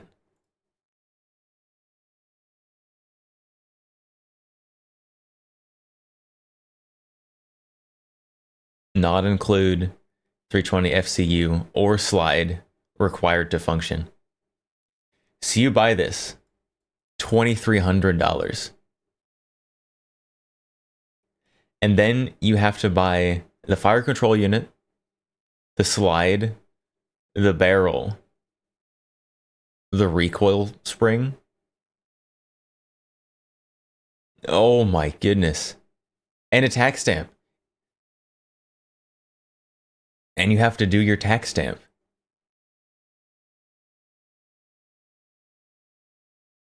And you have to do it yourself. You don't get to do the easy one at the dealer.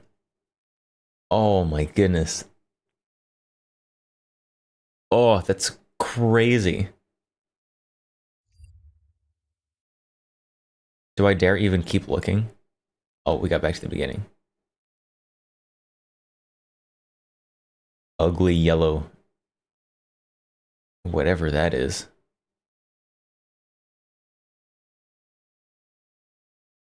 Oh, exclusives. Foztech Origin 12.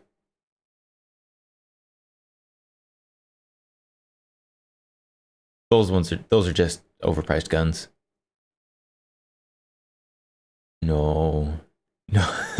No.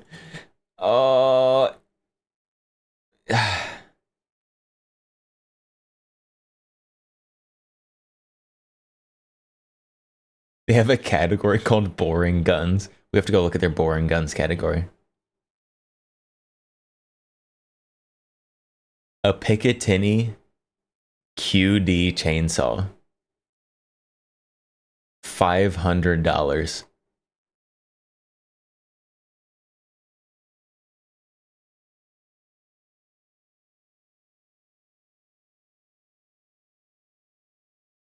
Oh, that's wild. Just the chainsaw, 500. Just the chainsaw. Just the chainsaw. I could make one of these out of pieces from Home Depot for like $200 if I like wanted to. Just get like a mini chainsaw and a Picatinny attachment and bolt them together.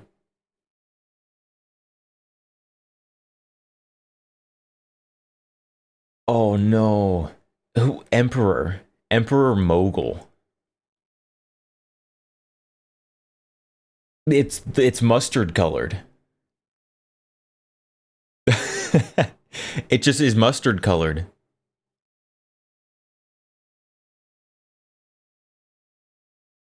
It's not even gold.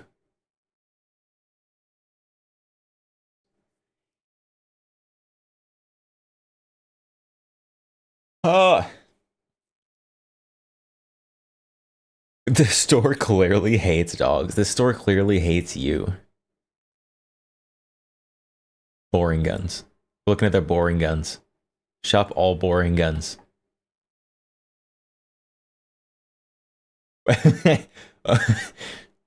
Boring guns. First thing in boring guns. FN M249. Excuse me? I have questions.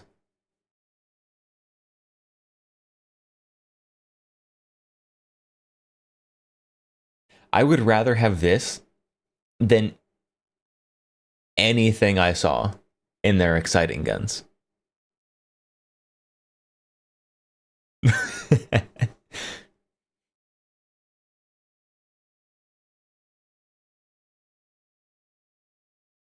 What are they smoking? I have no idea. Thompson? 2150? Boring gun, by the way. These are the boring guns. Deagle. I mean, to be fair, some of these are boring. GSG 22. Kimber revolver. Sort by price.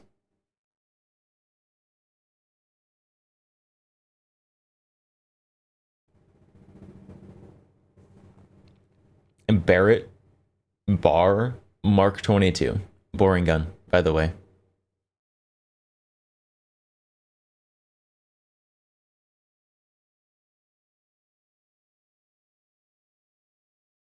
Suppressed Barrett M107.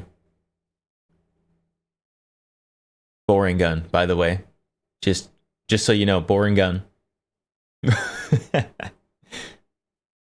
This is wild. The Riz. Chat. Did you know that you can now buy Riz for only $13,000? Riz can be yours. And you can have, then you can say you have Riz.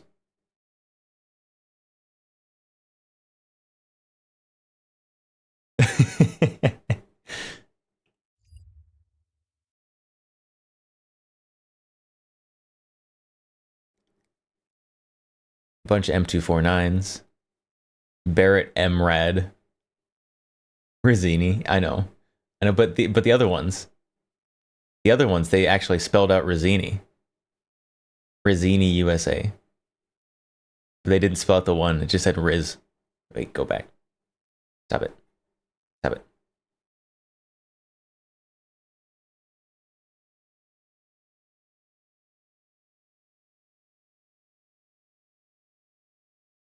FK Burno.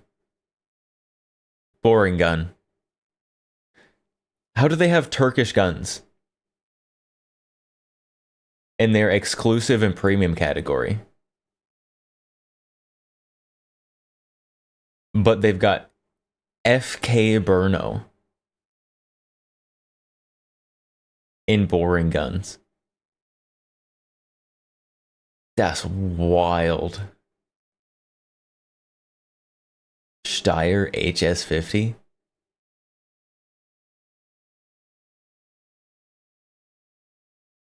This is causing me pain, chat. Zastava 50 BMG. Boring. Boring.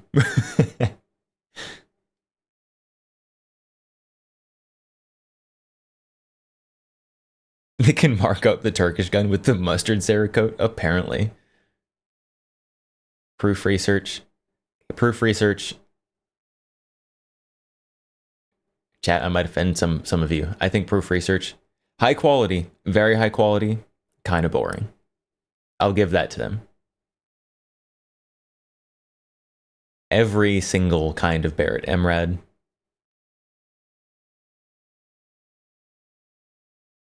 Never heard of proof. Very expensive, very high quality. But they look kind of boring. Christensen arms for $5,500?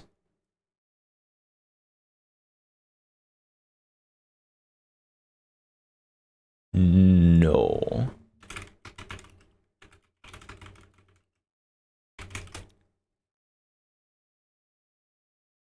There's no way. Are those actually? No, those are actually that expensive. I thought they were just smoking something. Those are actually that expensive?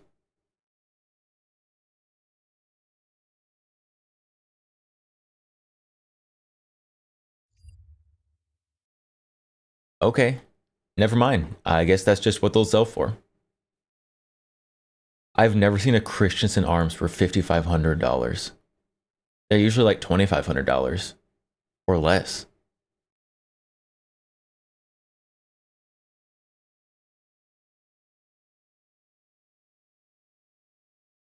And we're going back to the exclusives. Sort by price.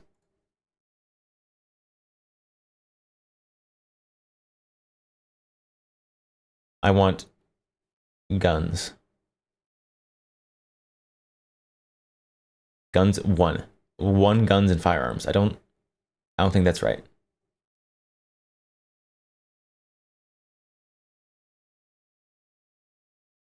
Why is their website so terrible? Why is it showing me? I don't even know what this is. A tactical sewing needle? What is that?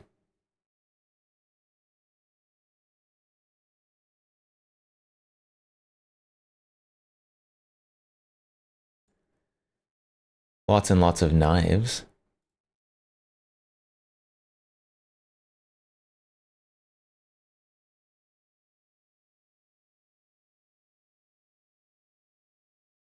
Wraithworks. Wars Corp 9. Exciting gun, by the way. This is not a boring gun.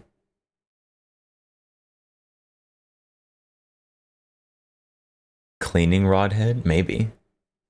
It was $85 though.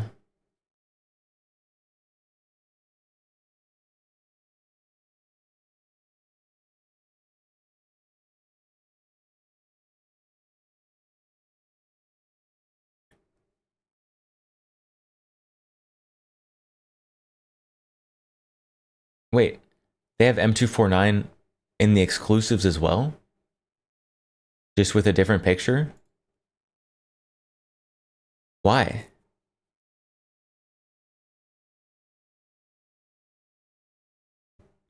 Why is this one an exclusive, but the other one isn't?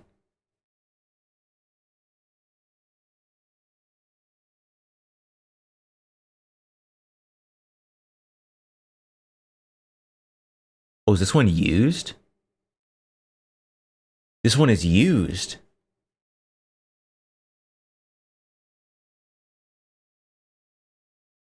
They sold a used M249 for $10,000.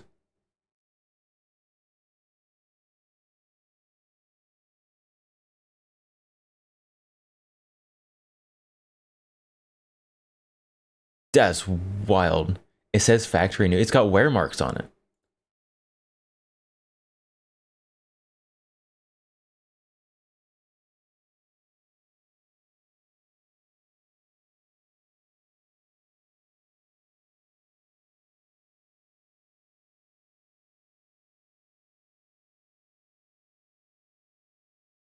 Factory new F&M 249S saw. Okay, first of all, you can't have an M249S saw.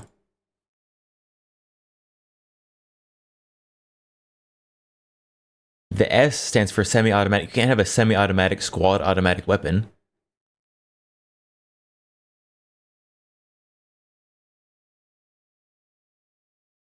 Factory wear marks. Exclusive. Desirable.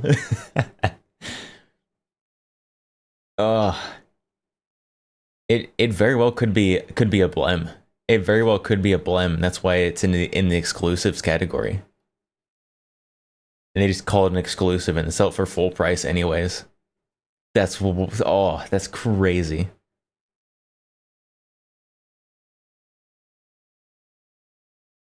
Okay, B&T SP5.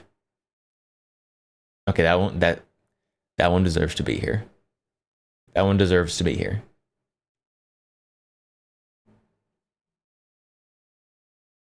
A bunch of Cabot and Alchemy. Laugo.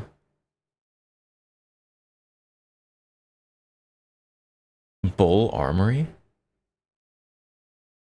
For 55?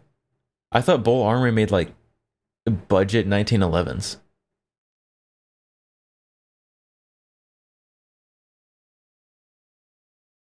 Why is this $5,500?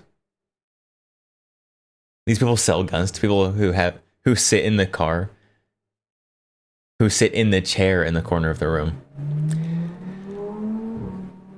Yeah, this is definitely chair in the corner of the room, kind of.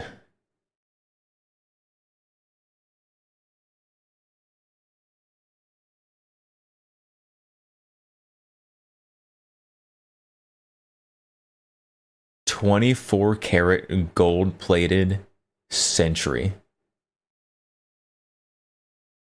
with a brace on it.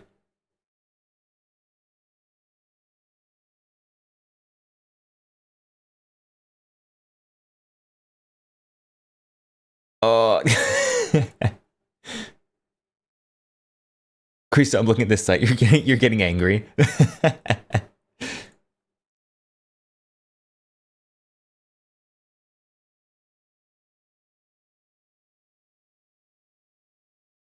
That's crazy. That's crazy. That's crazy.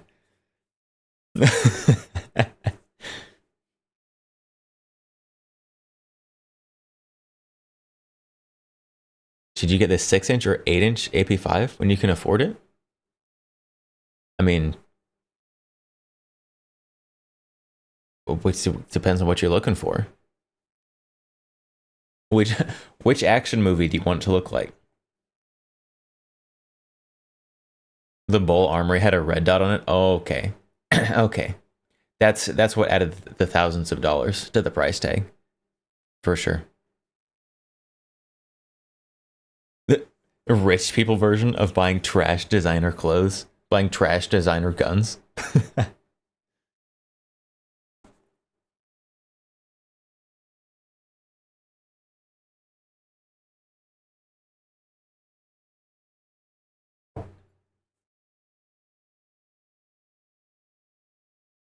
if it was 24 karat gold MP5, that would be cool. But it wasn't. It was a 24 karat gold Century. You're still fighting yourself over the Scorpion or the Vector? I think you need the Scorpion VZ61. Clearly. Some of you know, some of you don't know, we made a new gun room just for the Cabots. The wife is calling it the Fine Wine and Gun Room. So let's go in there and check that out. I want this guy's wife to make a gun channel because she has way better taste in guns. Like every now and then, this guy like passed by her stuff and be like, yep, that's my wife's stuff. And she's got like Springfields and Garins and like Enfields, like the cool historical stuff. And this guy's like, yeah, this one says it's for rich people. I want that one. Okay, now for the new gun room. So this is the Cabot wall. This is the last one of this year. I can talk. And we're gonna put it. I can talk and I can read. Shut up. So, hate you. So this is mainly the Cabot wall. Why are you zooming in so fucking close? Freaking me out. And the way she arranged this is the first year. Who's she? The boss. Mrs. Collector. His wife arranged it. Call her that now. This is the first. Are these all angled backwards? Do these have posts going in the barrel? And then they're like angled backwards so that they're like almost sliding off the post? Is that what's happening here? It looks like it.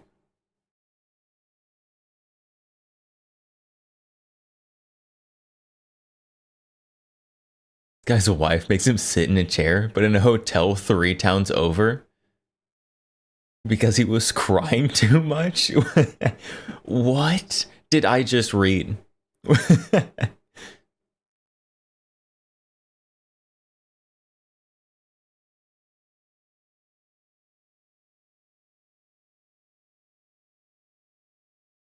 First year, if memory serves me right, she'll correct me later down the road when she watches this video and yells at me. This is the second year. And this one, like this one here, and this one, this is one of my favorite cabinets. I had to get on cabinet. The super long 1911, it does vibe kind of hard. But what really takes away from it are the cheesy stars in the trigger. And the Damascus. I don't like the Damascus on the slide. If this was just a smooth, like, nickel finish or something, that'd be better.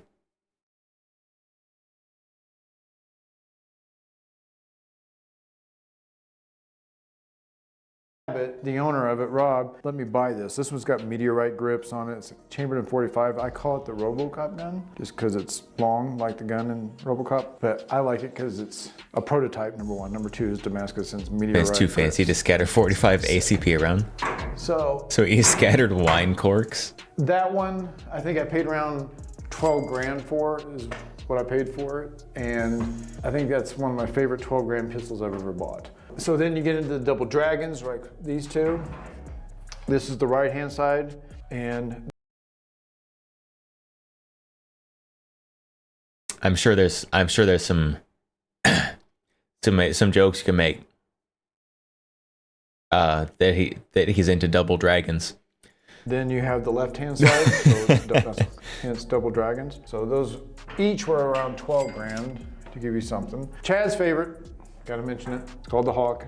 Green grips, that's why I call it the Hulk. Chad digs it because he likes green, like all weird people. I don't know why people like green. I like greenbacks, but not green grips. So then you get into the Eye of Odin, which is one of my favorites. I really want to talk Dragon to D's Cabot, nuts. build a gun named after the collector and see if we can do something similar to this. Shorter but ported. And maybe Say what you want about Black Rose Firearms, but I definitely understand the saying, a fool and his money are easily separated. Then you get into the other one, which is the Zeus. Yeah. Which is the gold inlay, the fine, and it's got the case hardening. And yeah, they know how to separate people from their money. Too, which is pretty sick. That one was around 15 grand, I think it was. And the most expensive gun on the wall is the Damascus Royale. The grips are, as you can tell, you can see through, which to me is. These are high quality Cabot acrylic grips. My favorite. And then it's just full Damascus. The thing is beautiful.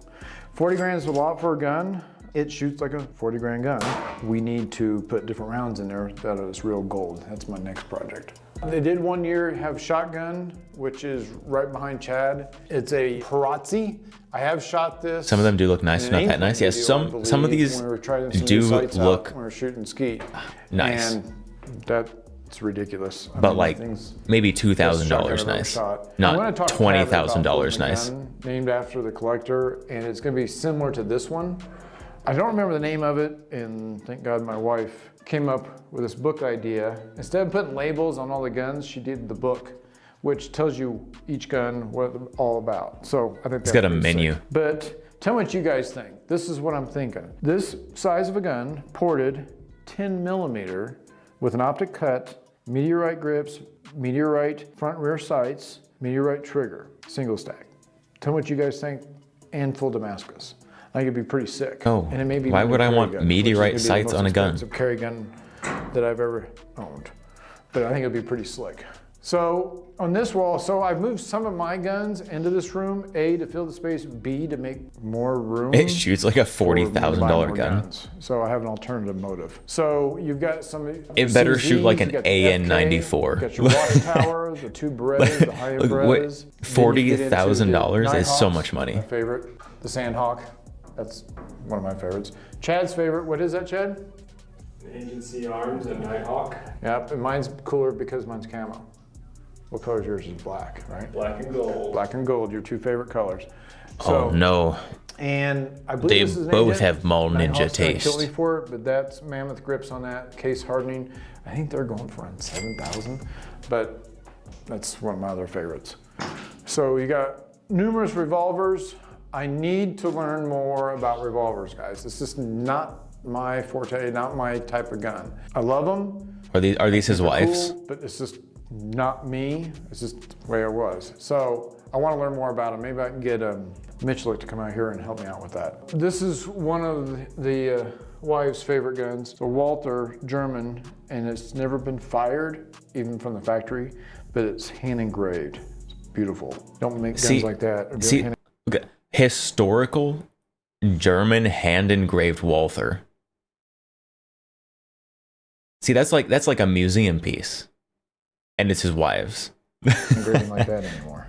So then you got some of the other ones that I've had. Some of them are hers, like the double barrel 1911, which is ridiculous. If you run out of ammo, what he's trying to say is ATF can handle recoil better than him. One trigger pull pulls both hammers. And they can't really. Very, very, very heavy. Thank God it's ported. And actually, the recoil is actually not that bad because it's so. I would like one of those, honestly. Pistol from Lena, which she autographed. Just because they're funny. One of the holsters for the wife. And then you got some case hardening Desert Eagle 50. Then you got the Walther, which is a 9, both very heavy guns. Then you got two. Holy race gun. Infinities. And then you got 2 other pistols that she wanted. I'm not sure why, because they're blingy and have diamonds in them. 2 1911s. Not my thing, but she likes it. That's all that matters. And have diamonds. Those two?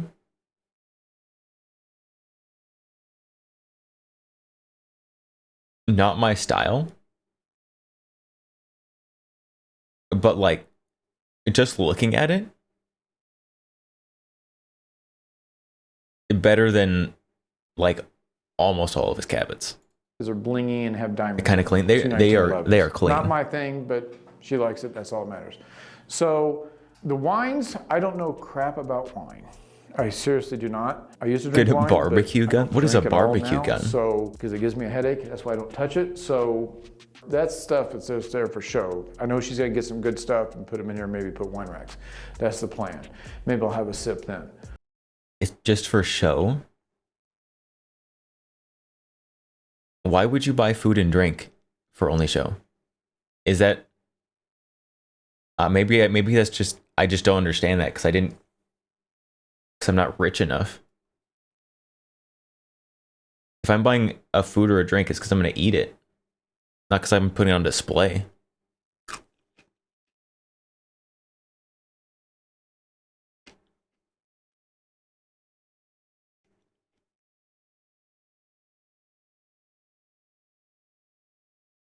Wear it to the barbecue to look cool and brag. Fake Texan doesn't know about barbecue guns. I don't. Apparently, I'm not getting invited to the right barbecues.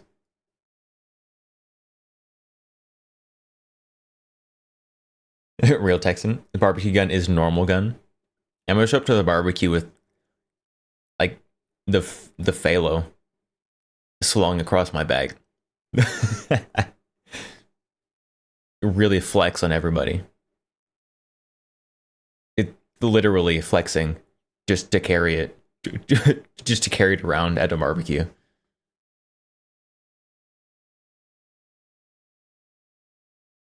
Your barbecue gun is a Luger. Although you should get cartel special to flex.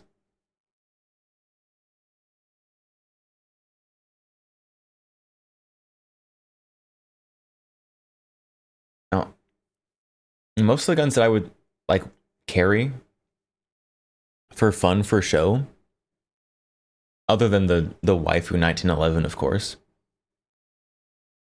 no one makes holsters for.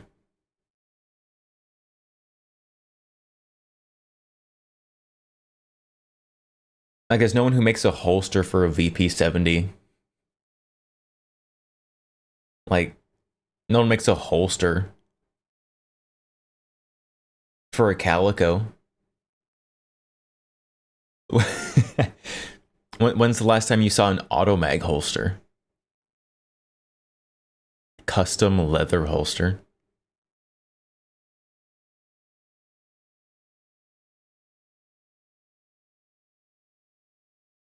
Carry a full duty belt full of Nebula rhinos. See, but a custom leather holster. You could just buy another gun for like the price of one of those nice custom leather holsters. Probably in the 80s when Automag was relevant. Okay, we're not in the 80s. Potato, we're not in the 80s. You can't just buy one of those now.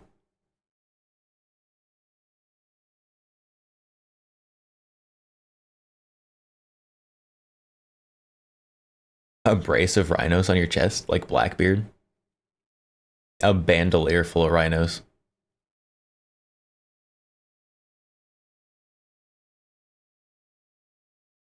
Hello, gotcha. Welcome. Apparently, we talked about the rhino, and it summoned gotcha. Checks out.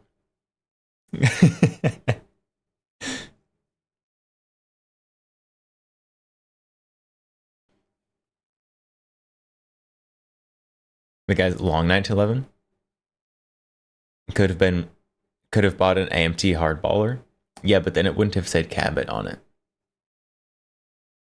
And we all know that Cabot has more prestige than AMT. Because whoever sold it to him said so.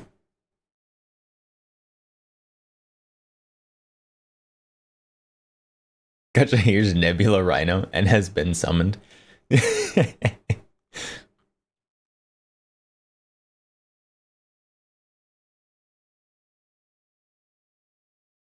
Best barbecue gun would be an engraved high power. That'd be an acceptable one. Gotcha didn't get to enjoy the suffering of viewing the website. Oh, that's true. Gotcha, we found the supplier that this guy buys his guns from.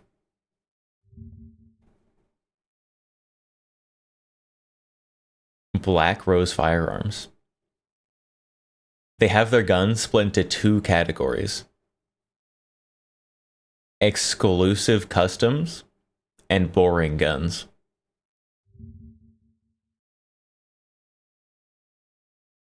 So here under exclusives, right?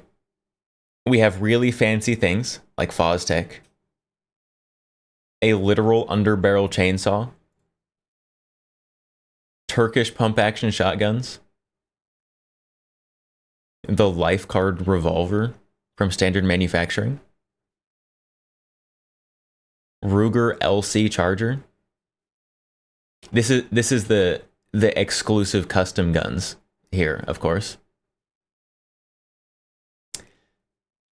But then, over in boring guns, keep in mind, boring guns, M249, Thompson, Desert Eagle. Hold on. We've got Barrett's, Rosinis. Oh, where was it? FK Burno. Boring gun.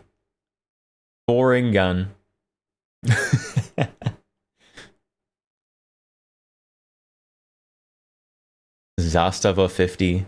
Steyr HS 50. Boring. Who wants that garbage? Not me. It's all garbage. It's pain. Clearly not up to the standards of average Cabot enthusiast. Exactly. Literal Riz guns. Yeah, but they're boring.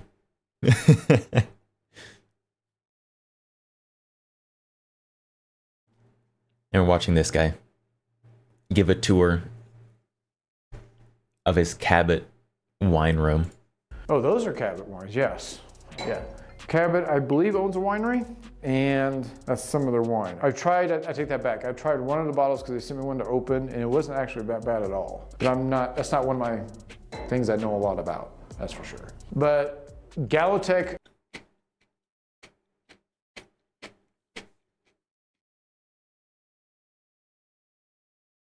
Is this guy sponsored by Cabot?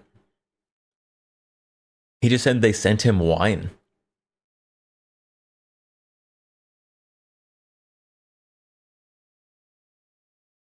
I mean, that's the only way I would have Cabot wine, is if they sent it to me, but...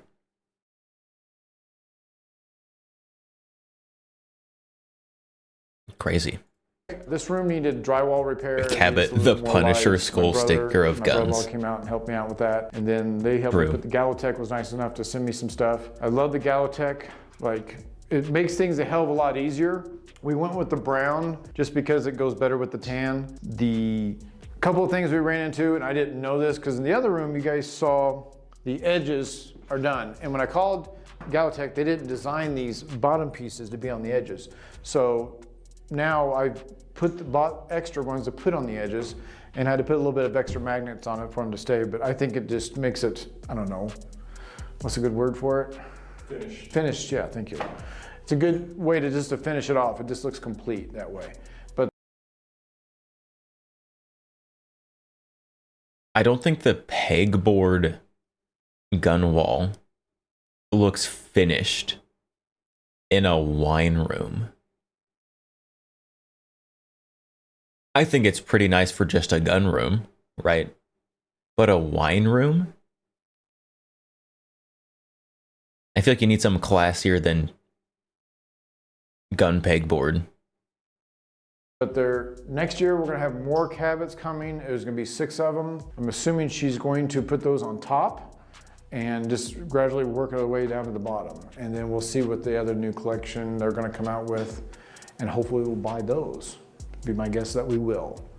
So we'll see. We've been talking to Cabot. They may be coming out here. We'll do a video with Cabot out here in this room and talk about the collection and see what's going to be happening in the future. Actual Cabot is coming out. Right here that I'm having a new one made for her for the room. I got it for her for Christmas. Wow, that is that is quite the username. Moaning Posey. Thank you for the follow.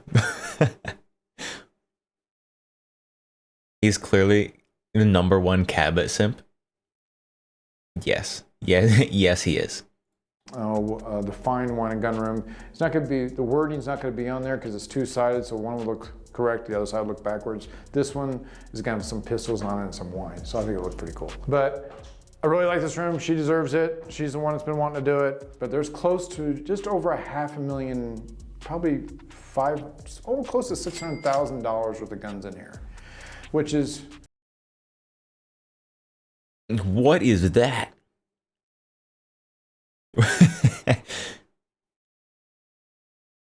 It's like a light pastel blue and mustard colored gun right here.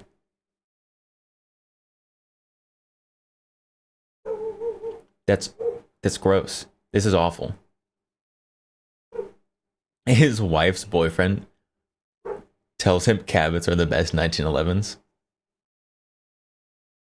Checks out.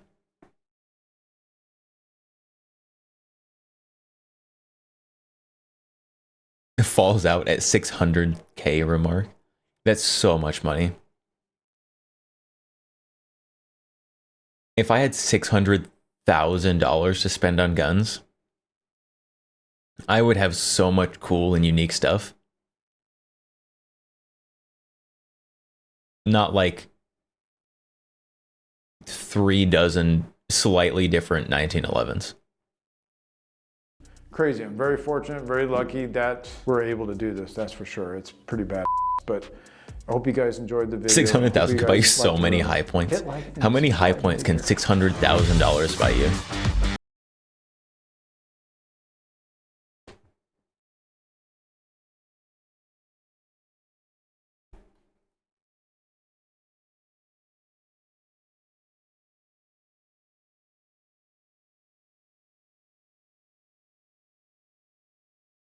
Like 5,000 high points. If you're buying for $120 each, it's like you're buying them wholesale, of course, because you're buying 5,000 of them. You can buy 5,000 high points. If you had 600,000 at your disposal, you'd buy a nice house. Yeah. If I had $600,000 and someone's like, here, you have $600,000 to spend. You have a week. I'd buy like an average house. An average house. And then just like go on whatever gun auction is coming up next and just bid on all the cool stuff. Whatever it took to have it. Am I eating pickles? We are eating pickles today.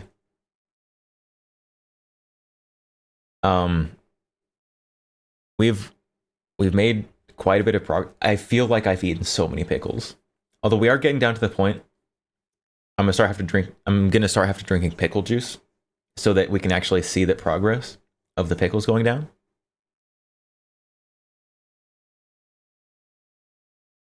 I can also feel my mouth pickling. My mouth is dying.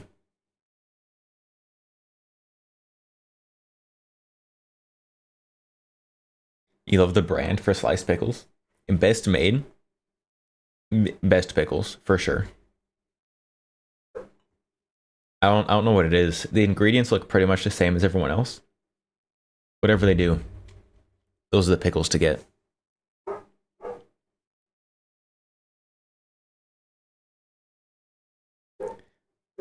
If y'all had $600,000, could pull money together and buy a vault like in Fallout.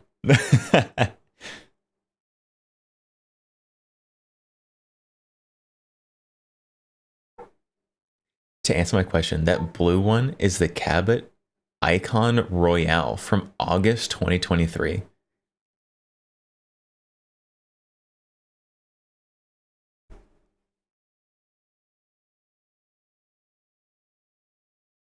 Gross.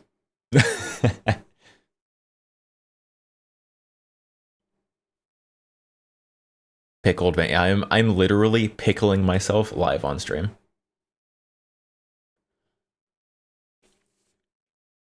I really need some water. I'm gonna be honest. I'm hydrating too much. Getting too many electrolytes. Buy an old bank with a built-in vault. Use a vault to store guns and valuables. Honestly, buying an old bank just followed. With like one of those like old school bank vault doors and just living there would be the coolest thing ever. Pickle X. Is that a KSG? This is not a KSG. It's similar. So it still has the 2 magazine tubes. This is a UTS 15. These were made by UTAS. It is based on the South African Neosted, but I can't get that one, so I had to settle for this one. And this one kind of works if you really put some muscle into it.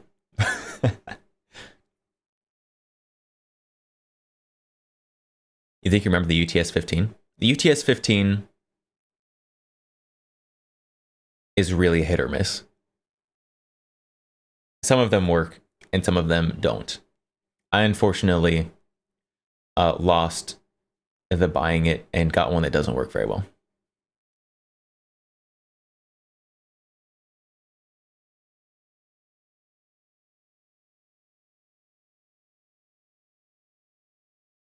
Similar? How do I insult the KSG? It is similar. It has double magazine tubes. And it is pump action. It has similarities.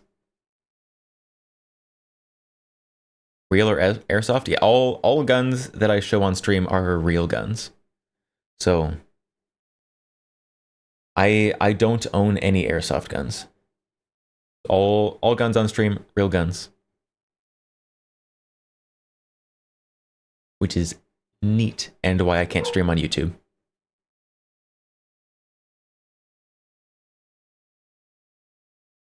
See Glock. So no Glocks. We have Canik here, and the Taurus and the dogs. Dog, you hear the dog?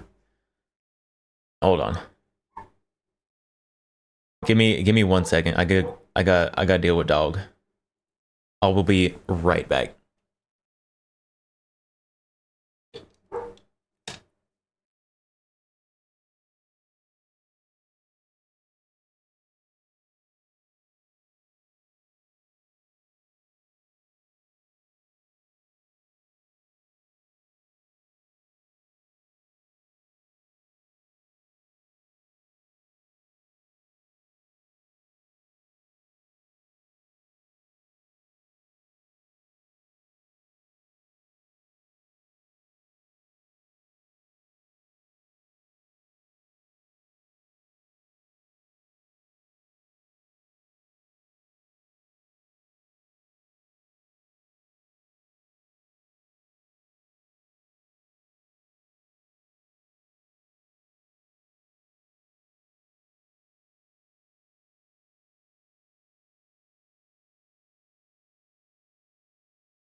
Okay, I am back. Survived dealing with dog.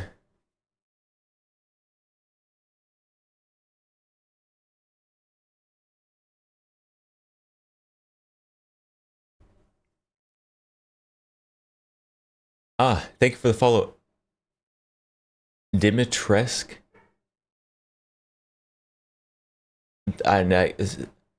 Dimitrescu, the thick engine. What? Excuse me?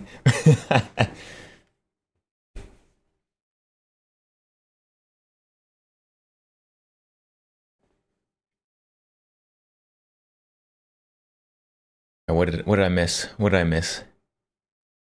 Surprised past TOS. Yeah, so Twitch TOS, pretty good for firearms kind of content. So basically, as long as it's legal, as long as you're being safe and not threatening anyone, it's okay. Which is what TOS should be, in my correct opinion. On YouTube, if you just touch a gun in a live stream, banned. Big sad.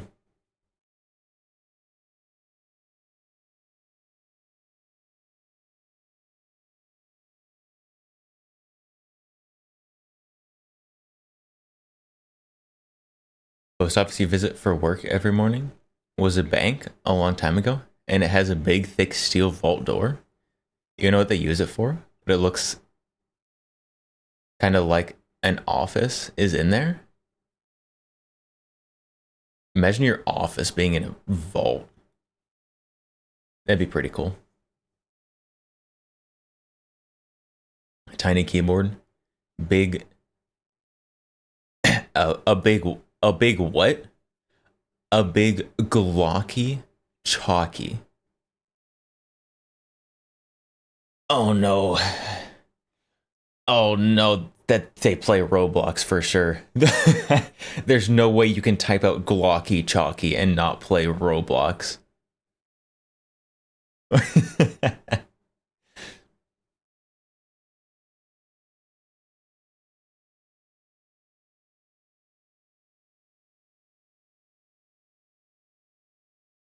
Dimitrescu, the thick engine, is the dumpy of a train who finna make you blow your stream and have you derailed and have become a messy aftermath.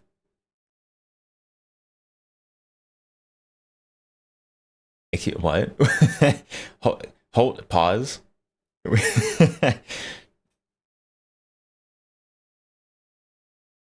I mean, we go on tangents quite a bit, but I don't think that's the kind of derailing you're talking about. I like to eat jarred green olives. Garlic stuffed olives and pimento stuffed olives are your favorite? I don't know, green olives. I'm not a huge fan of green olives. I'm gonna be honest. Green olives don't really do it for me.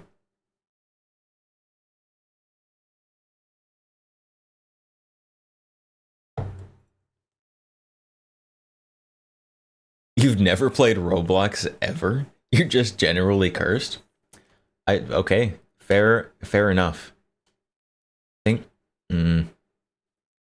we gotta drink some pickle. We gotta drink some pickle juice. We're getting down too low.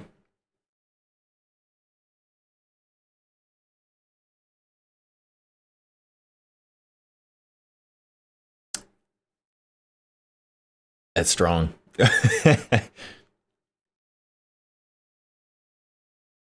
Ads, not the ads. Now you don't get to hear me struggling. Normally, I really like pickle juice. But after like 2 hours of just eating pickles, it's kind of not as good.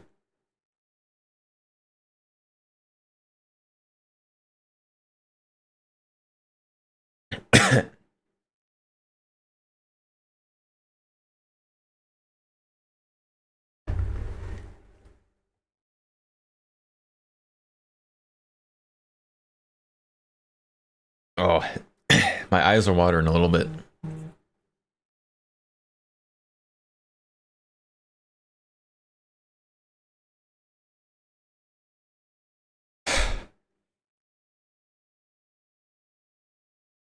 Eating olives make you feel like you're LARPing as an ancient Greek or Roman?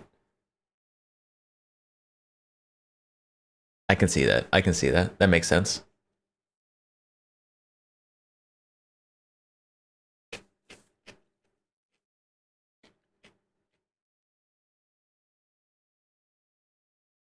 Recommended sodium intake for a week met.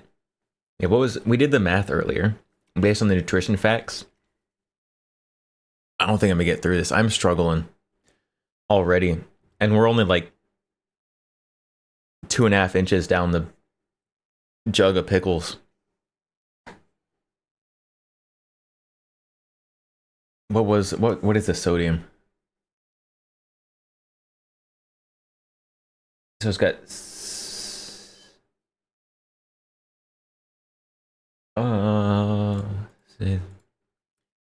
this has 1020% of your daily sodium intake of pickles. I don't think that counts the juice. I think that's just the pickle slices.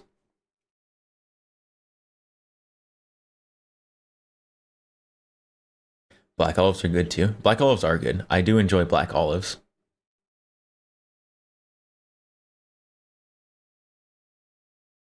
When you were a little kid, you used to put black olives on your fingers to pretend you was an alien. Didn't everyone do that? If you didn't do that as a child, you were missing out on a fundamental part of childhood.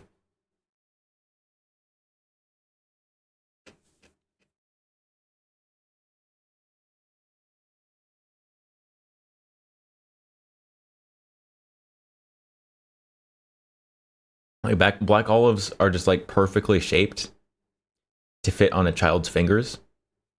So if you didn't do that, you were deprived as a child.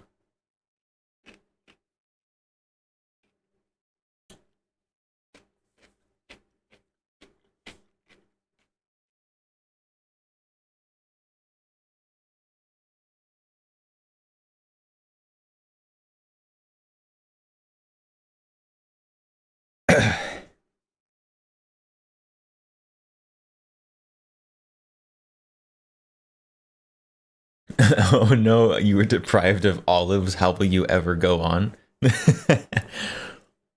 I don't know. You're just gonna have to go on knowing that you missed out on a critical childhood experience.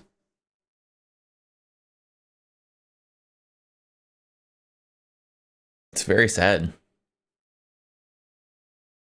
It's like not playing Lego Star Wars.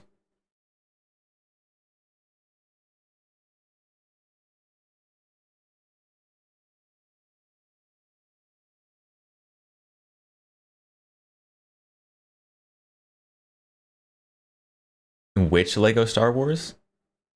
Uh, any of them. It depends on what generation you grew up as.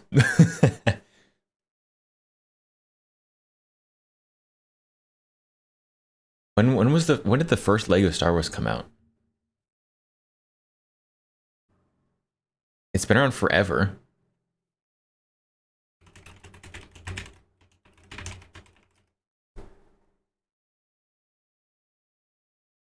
Okay, not the 2021.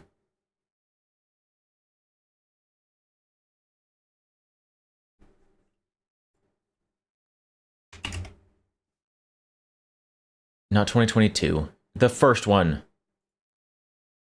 Oh my goodness. Why is it so hard? 2005.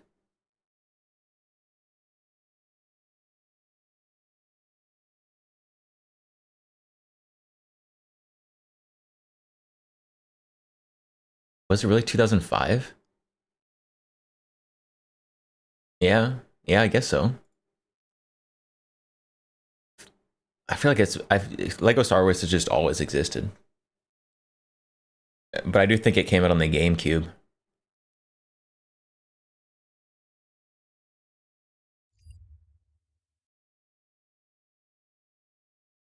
On the OG Xbox. You refuse to believe that Lego Star Wars is 20 years. I thought it was like 25 years old.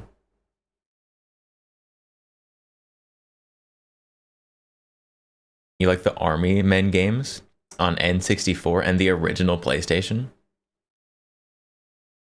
Yeah, I had Lego Star Wars on the original PlayStation. I still have that somewhere.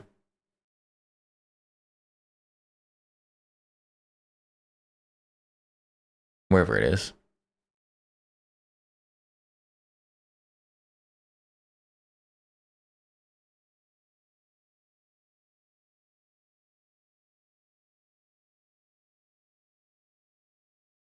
I also have it on Steam. Lego Star Wars on Steam. Now they've got all kinds of like Lego Clone Wars and all the other derivatives of it. They probably have a Lego version of the new trilogy, which is just probably disappointing. GoldenEye was the first FPS game you ever played? I don't know what the first FPS game I played was. The first FPS game I played for any significant amount of time at all was COD 4. Just because before COD 4 I didn't have regular access to a computer of my own.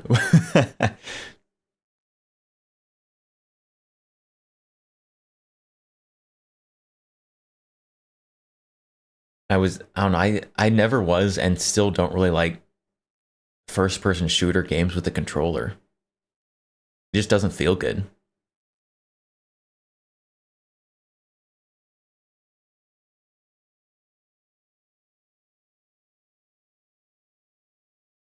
It was just awful. Yeah. Oh, COD 4, no. No, COD 4. It was definitely Halo 1. Halo 1 was the first person shooter I really got into.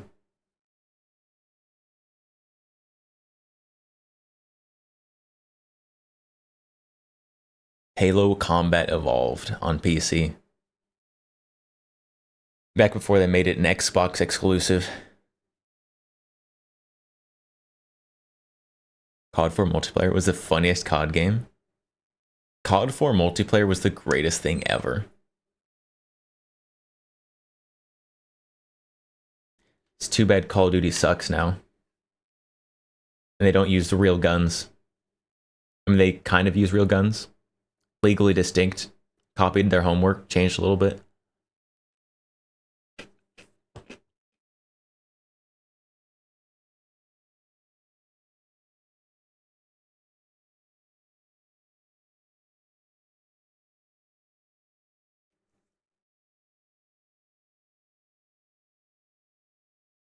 I wish Call of Duty would just use real guns in their games.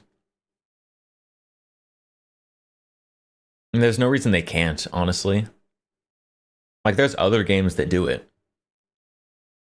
Call of Duty just decided not to. There's so many modern games that use like actual guns.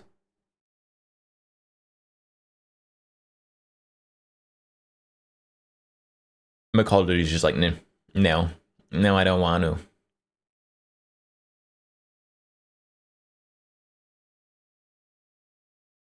COD 4 was great. Invented a custom game mode with friends, knife fight, melee and non-lethal grenades. But martyrdom allowed? I remember people hated martyrdom. This martyrdom was so annoying.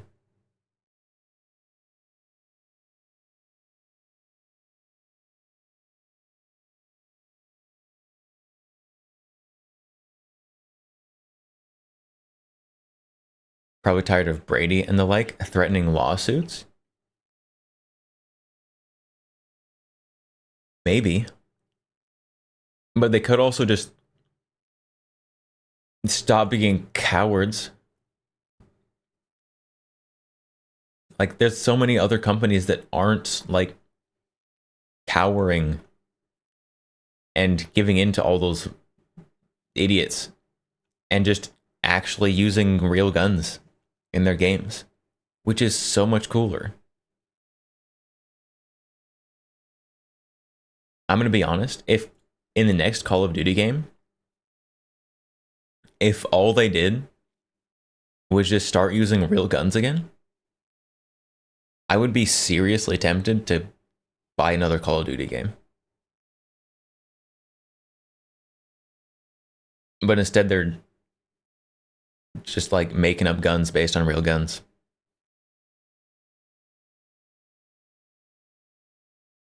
Money talks.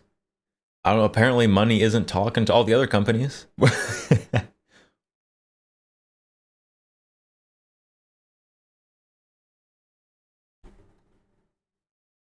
It isn't even other big companies.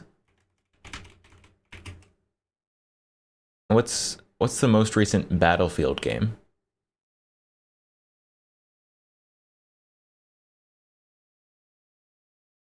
Because Battlefield, they still use actual weapons, right? 2042? Yeah. I think Battlefield still uses actual weapons, don't they?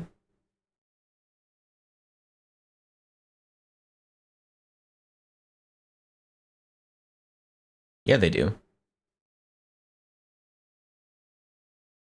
It's like it's not even just like the little indie companies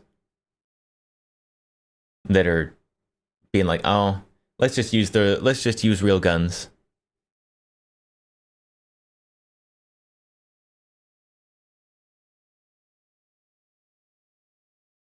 So a teaser trailer for a new Rainbow Six game? Are they finally going to release Rainbow Six 7?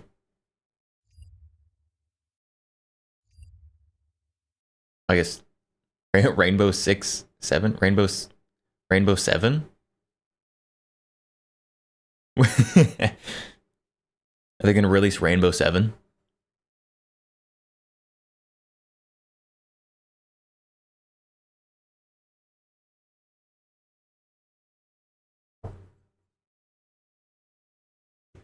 I have drank a whole cup of water since I got back from doing dog. And I'm still so thirsty. This is too many pickles. This is too many pickles.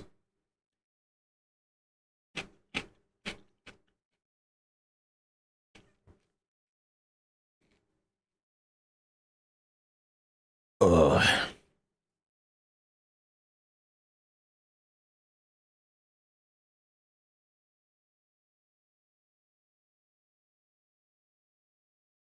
Eat something sweet. I don't have anything sweet. I still like yogurt. I've got yogurt.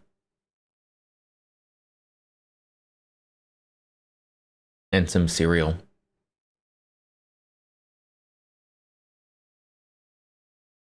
I'm not big into sweets though, unfortunately.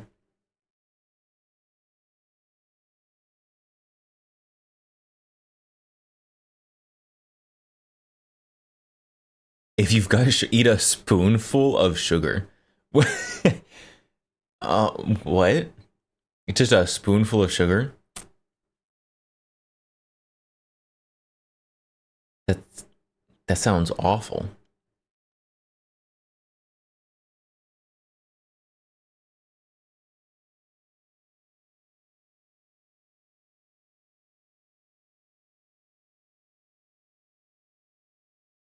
All right, we do have another video. We have another React Andy video I want to watch.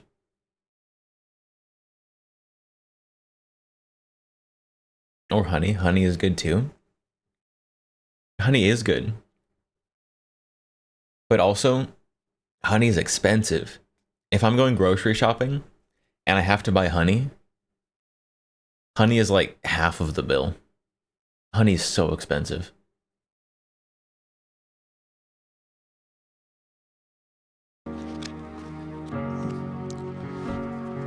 Oh, hi. Didn't see you there. I was just learning about pie charts. 99% of the world's population goes hungry, and it's mostly in countries you don't want to visit. But I wanted to let you guys know that we can solve that. Mostly in countries you don't want to visit. Use code COX. You get 25% off. Now, it won't solve the hunger in those countries, but at least they'll have something to grip if you choose to send it. We're not going to donate in any way. So go ahead and visit the website today and support these poor grown-ups. In the arms of the angel, fly away. What?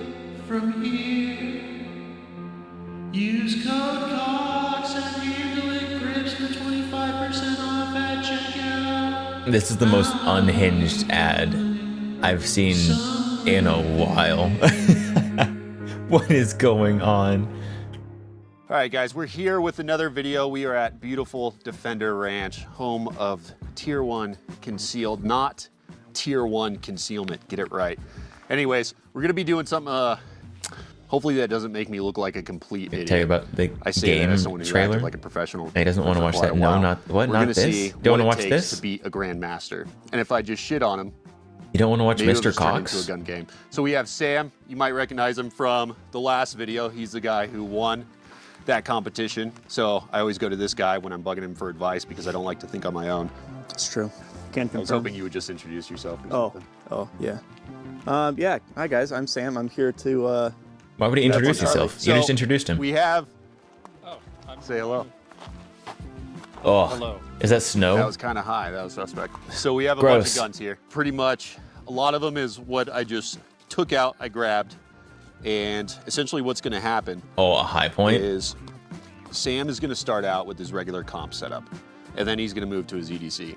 And every time he beats me, he's going to drop to a gun he's not used to, or ideally, we're going to see if he can beat me with the meta. Oh, almost. The high point. It drops high It's point not on the the ground. easy version, but it's good enough. There's zero chance you're beating me with that. Do you think you're going to be able to beat me with that?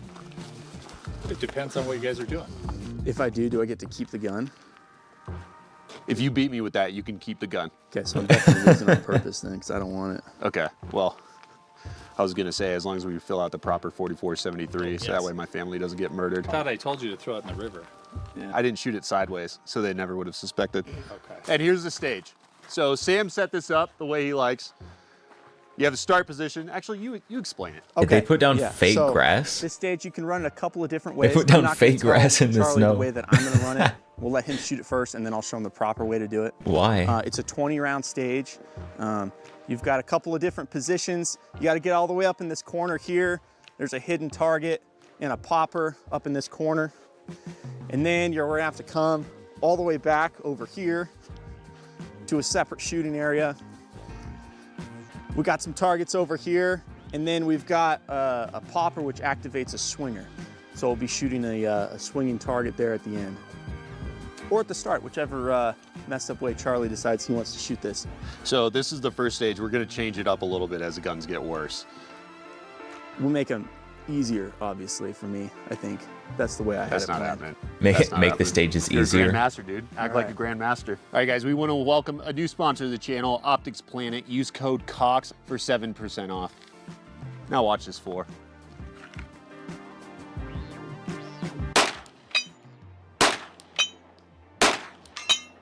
Oh, I hit it! Thank you, Optics Planet. So I wasn't really paying attention. He was doing all the work when he set it up. Take that. I know I'm taking this section. Let's see if it pays off. Cold start, literally. Yeah, you're gonna absolutely murder me on this first run. Are they shooting that first one sideways? Okay. On the side of the building? Stand by. Yeah, they are. I guess it's not a building. It's like a shipping container. It's made out like a building.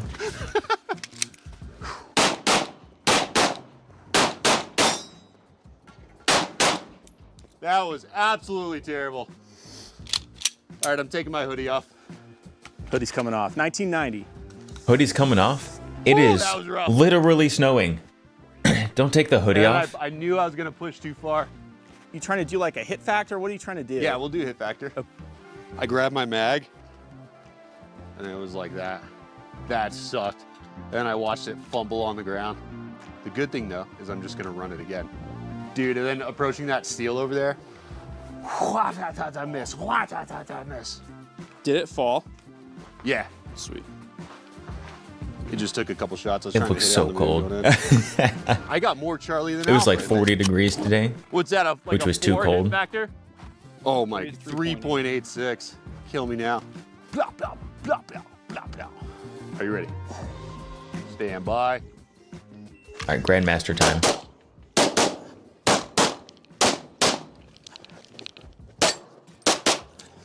This guy's getting real down low. Look at the bend in this guy's knees when he's running.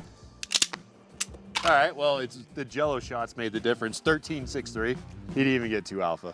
Dude, he shot those while on the move. I only got you by 3.5 hit factor. Thanks, dude. Yeah, Appreciate that.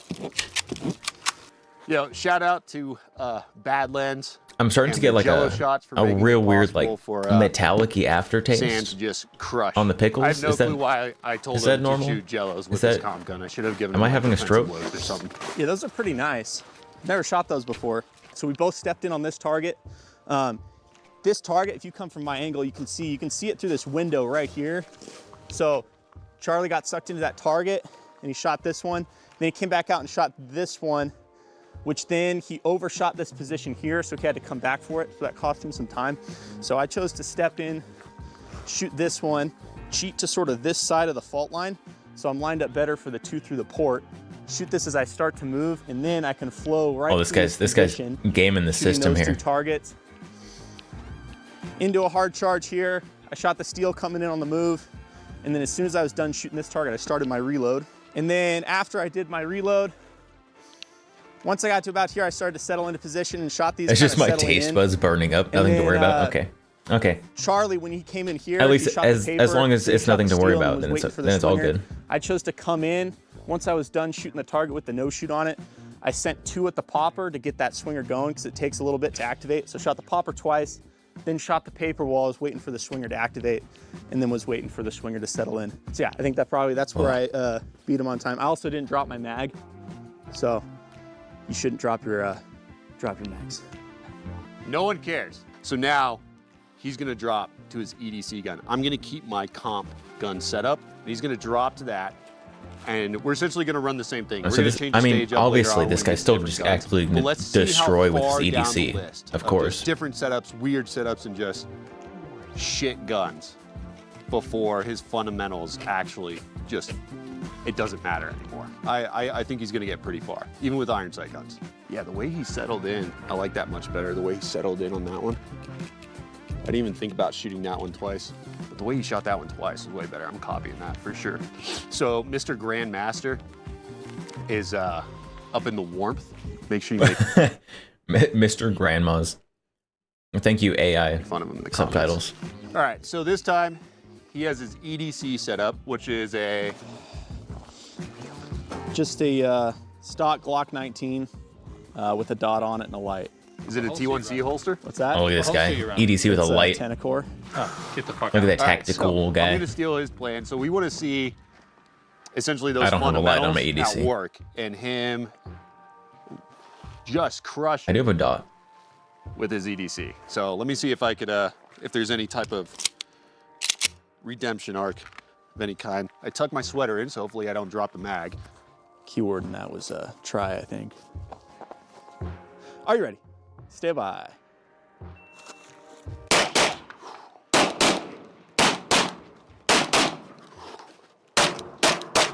Is that a long slide Glock?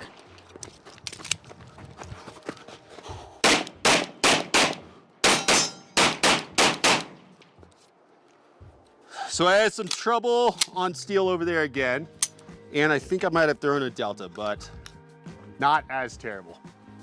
1583, so he shaved off about 4 seconds. So that's progress. Taking off 4 seconds is very That good. steel, I need to slow down on that steel. That cost me some time for sure. Slow and smooth, smooth as stolen valor. And in that case, I'm a 10-time world veteran. Here, I'm gonna go fix this up in the warmth. Kind of odd that right before his run, he has to go back in the warmth. I don't know, maybe that's just me. Coming in on this target, just every time I pull the That is trigger, a just building. They've got idiot. a shipping container house out there. I think I sent like 4 or 5 rounds at that one before I like decided to hit it. You see how this draw goes? I got so many layers on. Yeah, but we both know the hoodie makes it easier. Look, you see him trying to downplay it? That what makes it easier? Makes it easier. What? To grab onto the hoodie. Oh, all this stuff tucked in. You mean your fat ass? Yeah. All right, I think I'm ready. The pickles are getting hard to eat, I'm gonna be honest. Stand by. Pickles are getting hard to eat. I'm starting to not feel as good.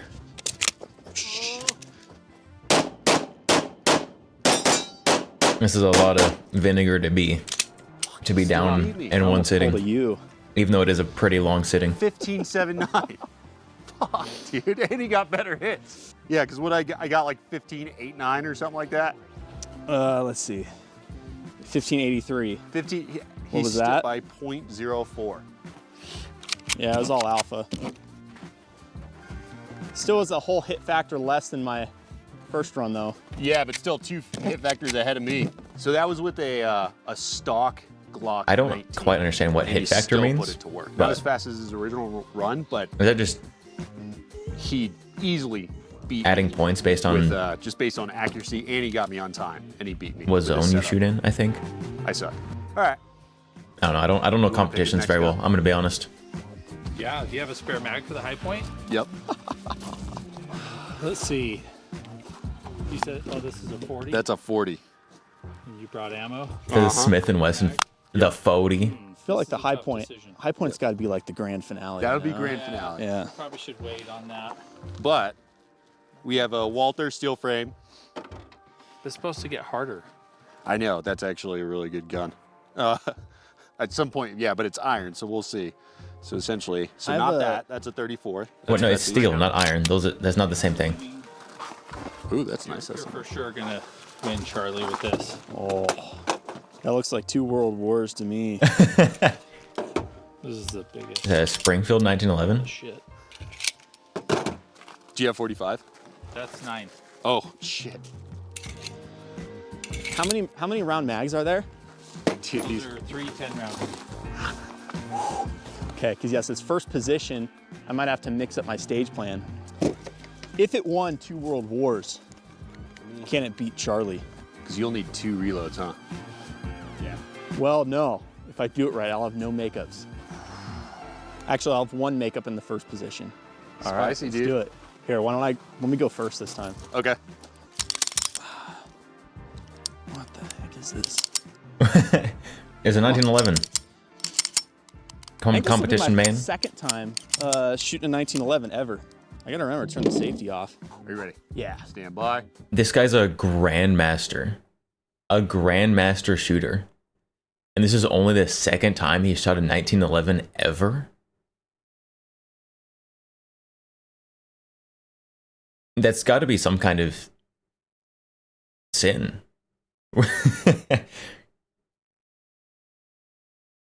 Metal grip and cold, no thank you. Oh, I didn't think about that. Metal grip gonna be very cold.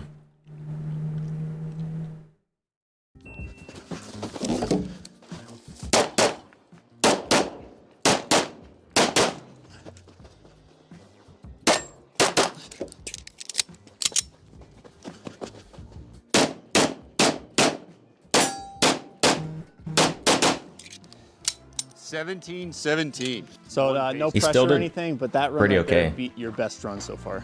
Thanks, Sam. That's the most that gun's ever been shot. Yeah? That's the most I've ever shot a 1911. For a 1911 though, it shoots pretty nice. 17-17 with what? 4 Charlie? I think that was like Charlie. a Springfield No pressure. emissary No or something. pressure. That's what it looks like. Are you ready? Yep. Stand by.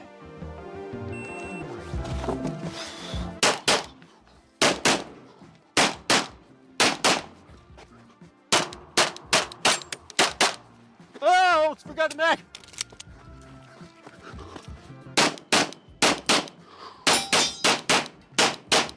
Oh no! If you finish a low, show clear. Clear him down and holster. 1797. Still beat me. On time, and I already know I threw 2 Delta over there. You forgot forgot the mag. I know. Forgot the mag. 2 Deltas. He got a 5.3 4.6. The 2 deltas on the swinger cost you. with an iron sight. Okay. All right, show off. We tape this one here.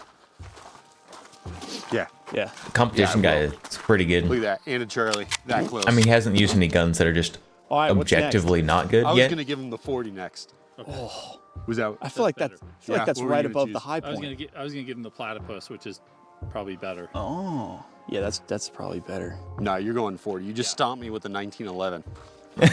Skip the platypus. Are we gonna shoot this one at all? Yeah, we'll shoot it after this one. All right. If I beat you with this. Oh, all right. Let's mags. Dude, everything about that gun is terrible. Yeah. Let me get ammo. I forgot the 40 at home, so he's gonna shoot a 10 mil Glock, just for reference. So 10 mil Glock with Oh, no Smith and Wesson 40. Look how excited Man. he is to try and crush with that. Oh yeah. This thing is Lizzo thick. Look at that. I mean, it's a little thick. Not like Unloaded way start? thick. Yeah, let's make it an unloaded start. All right, unloaded start. Unloaded All right, start. so we changed up the stage a little bit too. So instead of going that way, he's gonna take whatever targets first, and then he's moving this way. And I don't think you're gonna need to shoot that steel twice with the 10 mil. But I we'll hope see. not. 40 Smith Dude, and he's gonna Wesson. make it- Shoot He's this gonna one. make it all the way to He's the doing high 10 millimeter because they forgot the 40 He's gonna ammo. Make it all the way to the high point. And then you'll never see Sam in a video again. Stand by.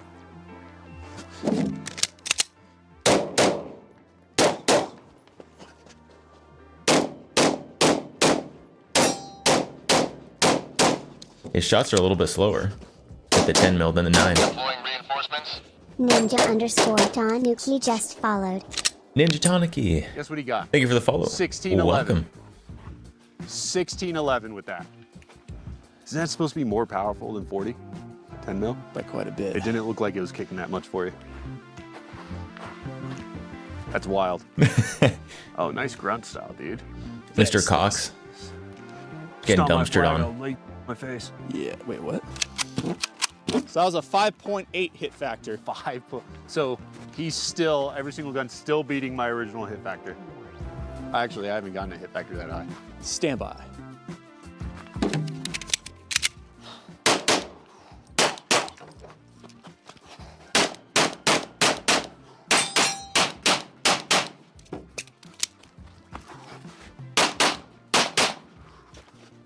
They're going. Ooh, 1646. Dude, trying to get this kid is impossible. That looks pretty good, though. Isn't that his best one so far? That looks pretty good. I think that was his So you best ended one up so with a far. 4.9. That might cost you. You had only 2 Charlies. So if you hadn't had the mic, you think you would have got me. Oh. How many of these hold? 10. One's shorter. Sure. I think so. I think they're The pickles are getting so Chicago much harder to compliant. eat. Yeah, for some reason when I bought the $124 gun, it didn't come with 3 mags, dude. That's ridiculous. If you beat me with this, my non-existent career is over. I won't be able to go to SHOT Show and get sick again. All right, so we took what, 1 target out? Yeah, we took a target out, so we have enough rounds to do it. All right, 1 target out. High point versus comp setup. You have to beat me, dude. All right, let's Redemption. do it. Let's Redemption. do it. Are you ready? Yeah. Stand by.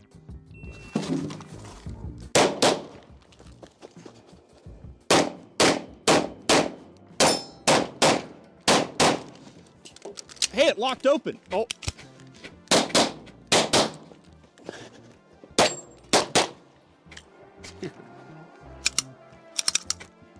$15.82. Oh my goodness. Oh. I'm never gonna financially recover from this. So there's absolutely, I just want to make a point here. There's absolutely no reason. I'm dying. The pickles are starting to get to me. They're no longer enjoyable.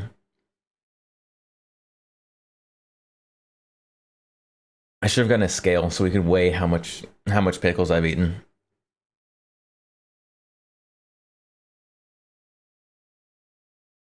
We're probably down almost a quarter. Not quite a quarter, almost a quarter of the way down.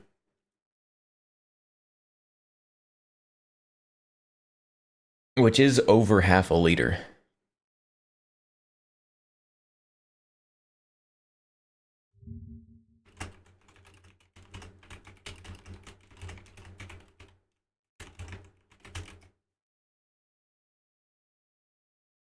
Half a liter of vinegar weighs a pound. So I've eaten about For a pound any of type pickles. collateral damage in these hood fights going on. Dude, okay, you collateral saw it damage, here. bro. Oh, collateral damage. All right. Well, Man, he's a professional. You messed up his hand. Should have some blood on it. Can you take your A's real gun? That's gonna be fun. Is cleaning off all the blood later and explaining to my wife why her gun has blood on it. She'll just see it's a high point and then she won't question it. Yeah, right. She'd be like, "Oh, is that an upper?" You're gonna shoot that, right? No, I'm not gonna shoot. I'm still trying to beat him with my 34. Stand by. Oh, fuck! He tried to shoot a target that wasn't there anymore.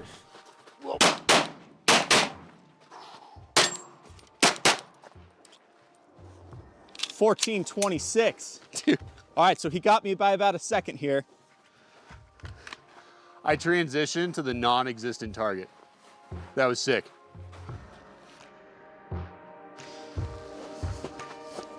Yeah, but look at those Alpha hits, Charlie. dude.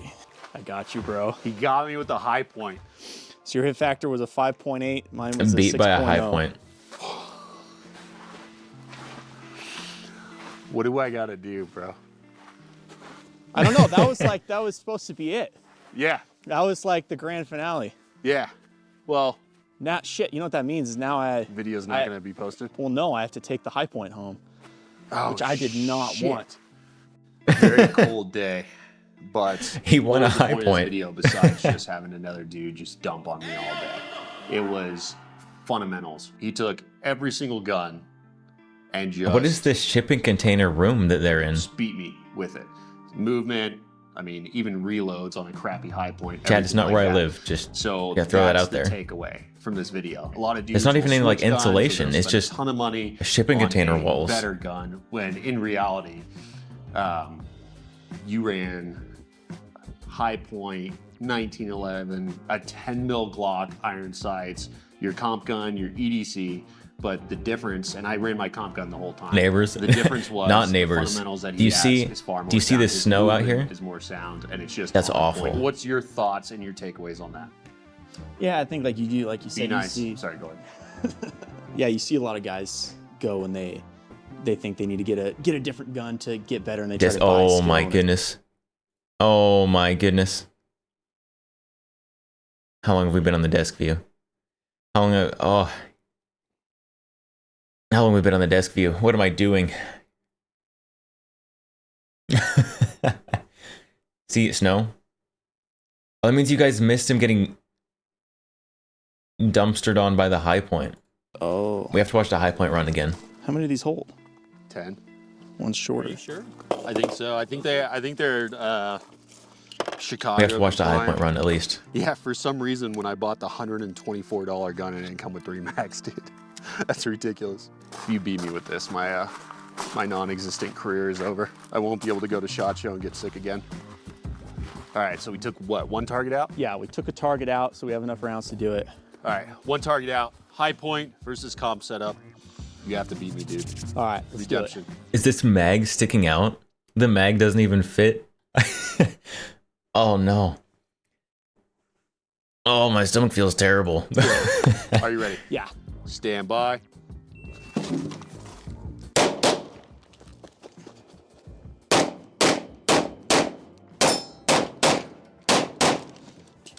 Hey, it locked open. Oh. Cleared malfunction.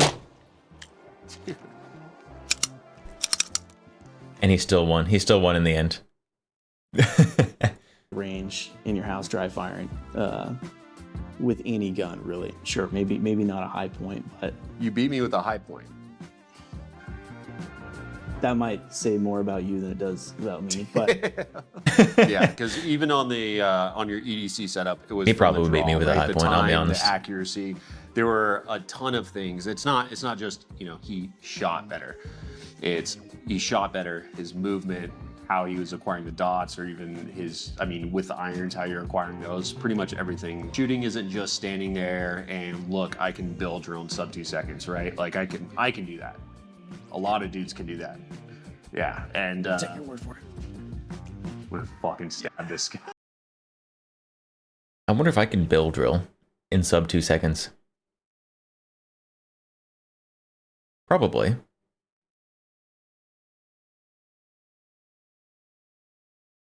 I've never done a bill drill, actually. I definitely could with a rifle, no doubt in my mind. Just because I just am objectively so much better with a rifle than I am with a pistol. I need to try. I need to try at some point. Instead of dumping a lot of money on a new gun and trying to buy skill, train with what you have, and live fire, dry fire, and just get some time behind it, because that's ultimately what's going to make the difference. And I like to think of myself as not a terrible shooter, especially on a good day, whereas it wasn't a bad day, it was just a day, and he still got me. So yeah, I think the moral of the story here is put in the time, put in the work, and then if you still suck at the end, just go buy a high point. Yeah, save money. just buy a high point. If you get arrested because you sent 3 rounds into the neighbor's house or the opposing gang neighbor's house, then it's not a big loss. But get out there and shoot. Dry fire, that's free. You can do it at home. Just spend time behind the gun, and that's what's going to make the difference. You don't have to be the world's best shooter, but you also don't need to buy a shit ton of gear. I'm struggling. I am struggling through these pickles now. Thank you, oh Jared, my goodness, for having us. And yeah, a little bit of a different scenery. Eating the pickles this is a different has type gone of message. from so out there. There's a thing. still kind of mine, enjoyable if you know to me, real bad right? very fast. This doesn't have anything to do with shooting. But if you're thinking about getting a dog, there are a ton of great animals at your local animal shelter, humane society. So if you're thinking about getting an animal for yourself, which is a huge responsibility, take it seriously, but go and check out. There are plenty of dogs that need homes, and I encourage everyone who's thinking about possibly getting a pet to go and check those guys out. There are a ton of them out there that need a good home. Use this at one point. Yeah. GED.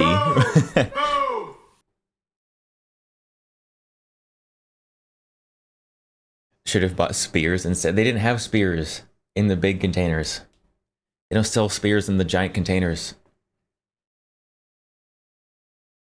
Oh, I feel awful.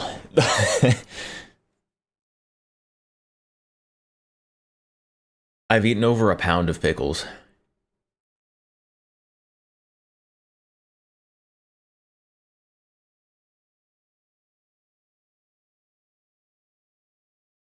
As percentage of body weight,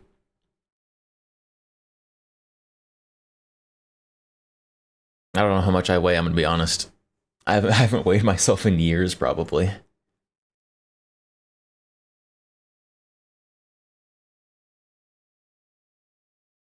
But, oh, I'm not feeling good. Chat, I don't think we're gonna finish the jar of pickles. Just a hunch.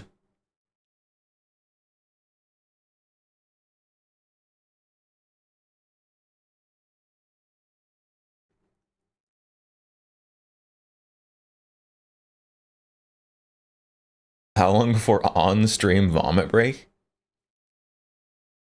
As of currently, I can't tell which side it's going to be coming out of first. It seemed like a pretty close race. I almost never vomit though. I'm a very vomit resistant guy. Not completing the 1% pickle challenge.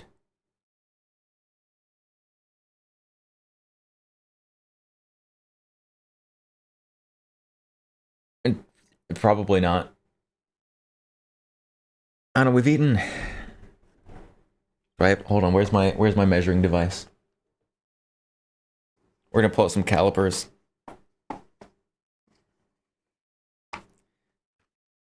Oh.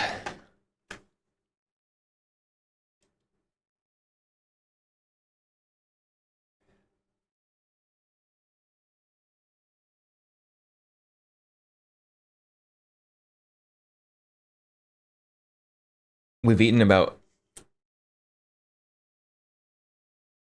3 inches of this giant thing of pickles.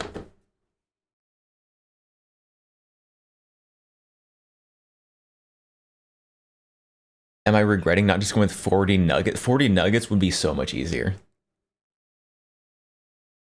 Because 40 nuggets, you're not basically just eating vinegar. Sometimes I will actually eat 40 nuggets if I'm just really hungry. I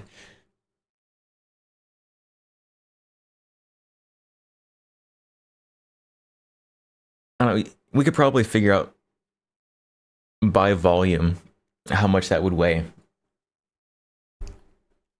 Oh. We need the measuring device out. We're calculating volume. Calipers have a depth gauge? I'm not going to stick my calipers into the vinegar. Don't worry, I'm not going crazy. Got a 5-inch diameter.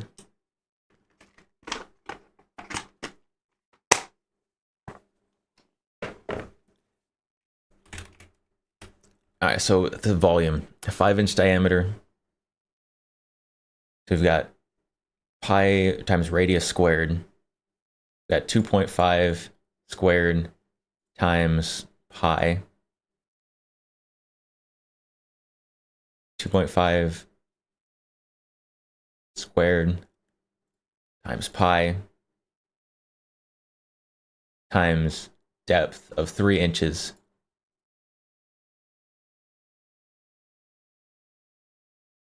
Is that really right? 20 square inches? 20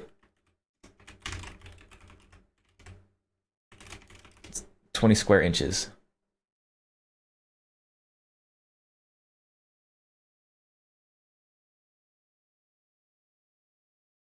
There's no way that's right.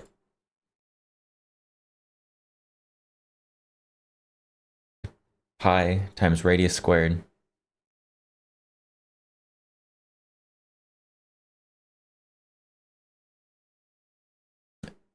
times the depth. There's no way that's 0.0086 gallons.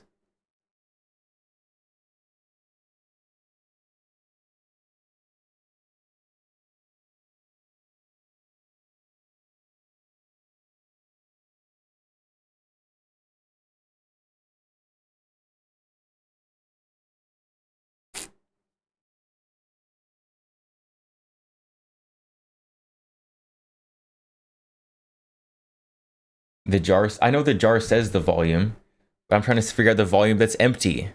I can see the total volume of the jar.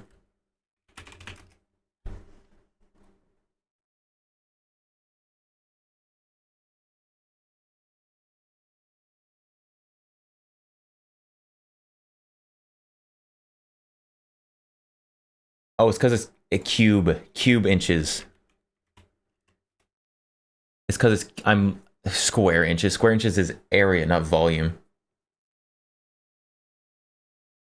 So it's about 0.35 liters.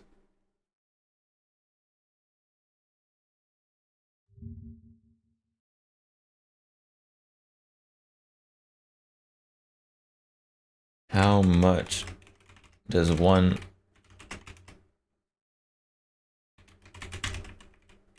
liter of vinegar weigh?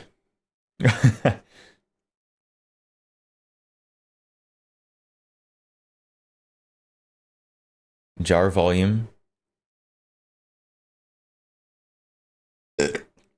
Oh, I'm dying.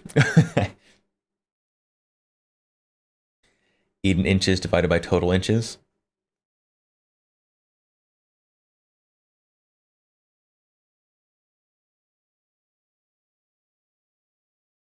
Well, now we went and did all the math to find it anyways.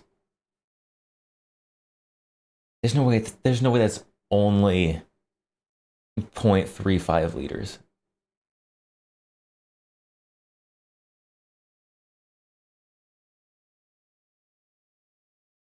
Oh. We already did it the difficult way.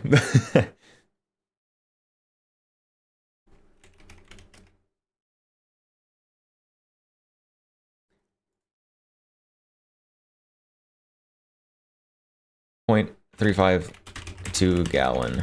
Liters to gallon.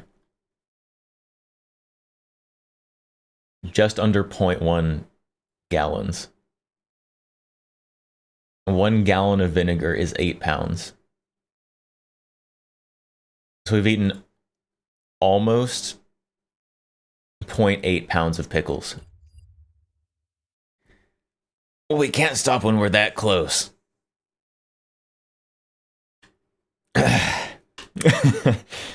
We got to keep going.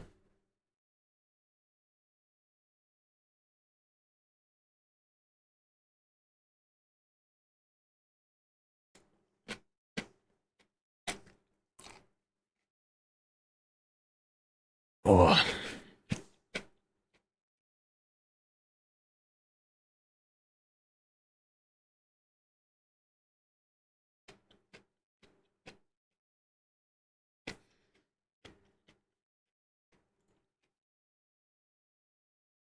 Oh my goodness.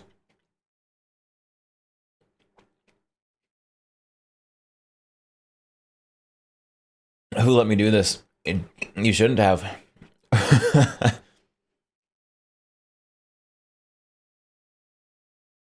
Oh my goodness. I'm dying. I need distraction. I need distraction.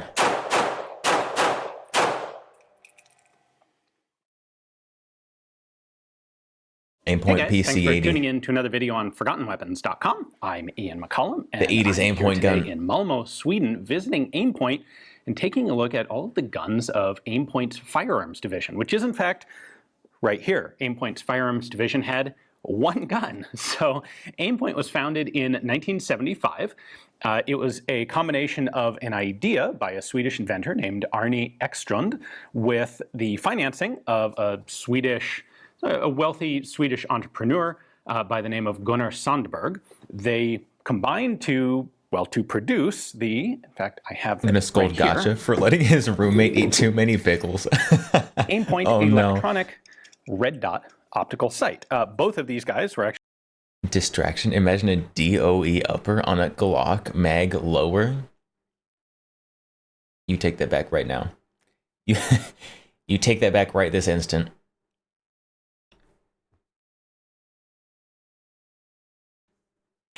How dare you?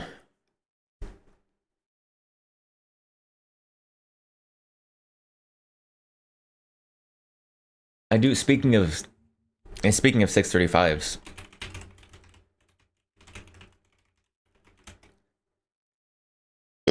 Oh.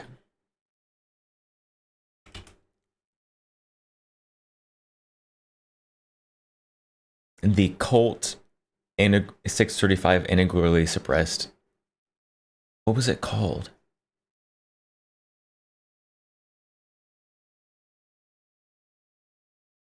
I don't remember the model number.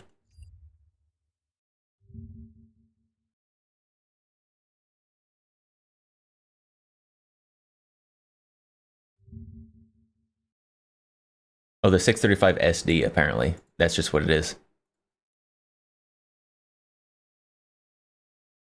But this thing is 635. You got the full length M16 handguard. The front sight post mounted to the suppressor underneath here. Front sight mounted to suppressor.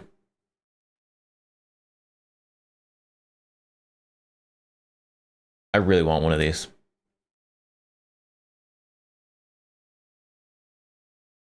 You hate it? Why do you hate it? It's beautiful. Oh.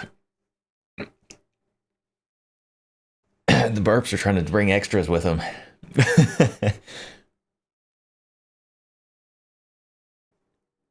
You'd run it. It's so cool.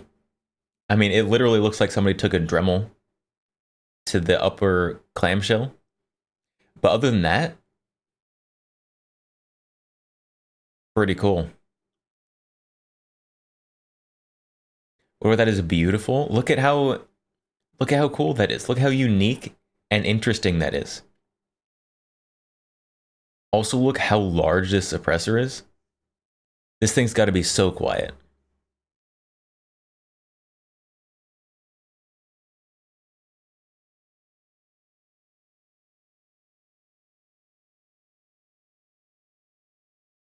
I really want one of these, except probably the only way to get one is to have a custom suppressor made.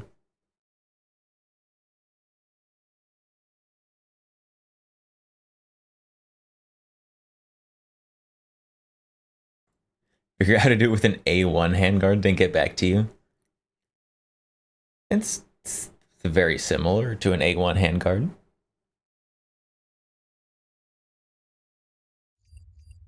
Actually avid moose hunters, and they thought this could be a really cool alternative new sort of sighting system. Did you say moose hunter? What? Really cool optical sight. Both of these guys were actually avid moose hunters, and they thought this could be a really cool alternative new sort of sighting system. So they put together, they found the company Aimpoint, and in 1978 or 1979, Arnie comes across this firearms designer by the name of Carl Bertil Johansson, initials CBJ, which you may recognize. We'll come back to that in a moment. Johansson has this idea for a cool, new, modern, unique firearm, sort of a personal defense weapon, intermediate cartridge, not quite pistol caliber cartridge. This is actually chambered for .221 Remington Fireball. And Arnie thinks it's a good idea. He shows it to Gunnar, who has the money, and Gunnar thinks that does in fact look pretty interesting. He's into advancing technology and decides to bring on board Remington CBJ Fireball. Johansson as well. And Johansson becomes the director of Aimpoint's firearms division in 1978-79. He was, in fact, the entirety of Aimpoint's firearms division. At that point, it was God help the man who hunts a moose with just working on 223. developing and introducing this first red This dot isn't sight. 223, this is 221. So Johansson gets to work, and in between 1979 and 1980, he makes I'll be his honest, first I don't know the difference between prototype of the 221 gun Remington Fireball for and Aimpoint, 223. And it is this one. He did, in fact, only ever make one of these guns, and we have it right Obviously, this one is much shorter because it fits in a pistol grip. here to take a look at. So it is a pretty interesting Top ejecting? well, it's a short stroke gas operated rotating bolt system, but the entire action is self-contained and completely symmetrical around the barrel. The gas piston has sort of shades of Czech VZ52 to it, but the bolt is a pretty interesting, unique design. So Johansson tests this out. They go looking, well, I'll tell you what, we'll talk about where this went in a moment, but first, let's take it apart and show you how it actually works. All right, we'll start with receiver markings here, made by Aimpoint in Malmo, Sweden, caliber .221 Fireball, and this is prototype number 1. So Jeff Cooper designated this the PC-80, We're still the shoving police down carbine pickles. model of 1980, but that's really just a name that he came up with for his article on the gun. It doesn't really have a designation because it was was one of a kind manufacturer, and it didn't end up going any farther. So as it's currently set up here, it has a 16-inch barrel, which was important for easily importing it into the US. Underfolding stock.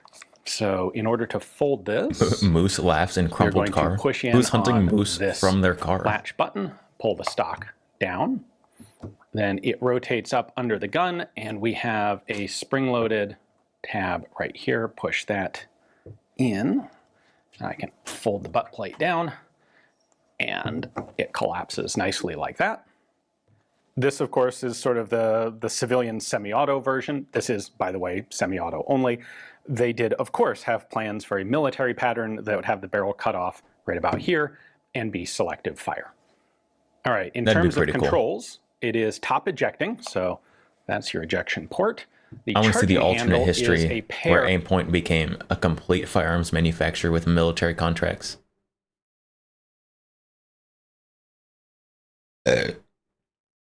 Excuse me. How those spindly legs managed to withstand cars you'll never understand.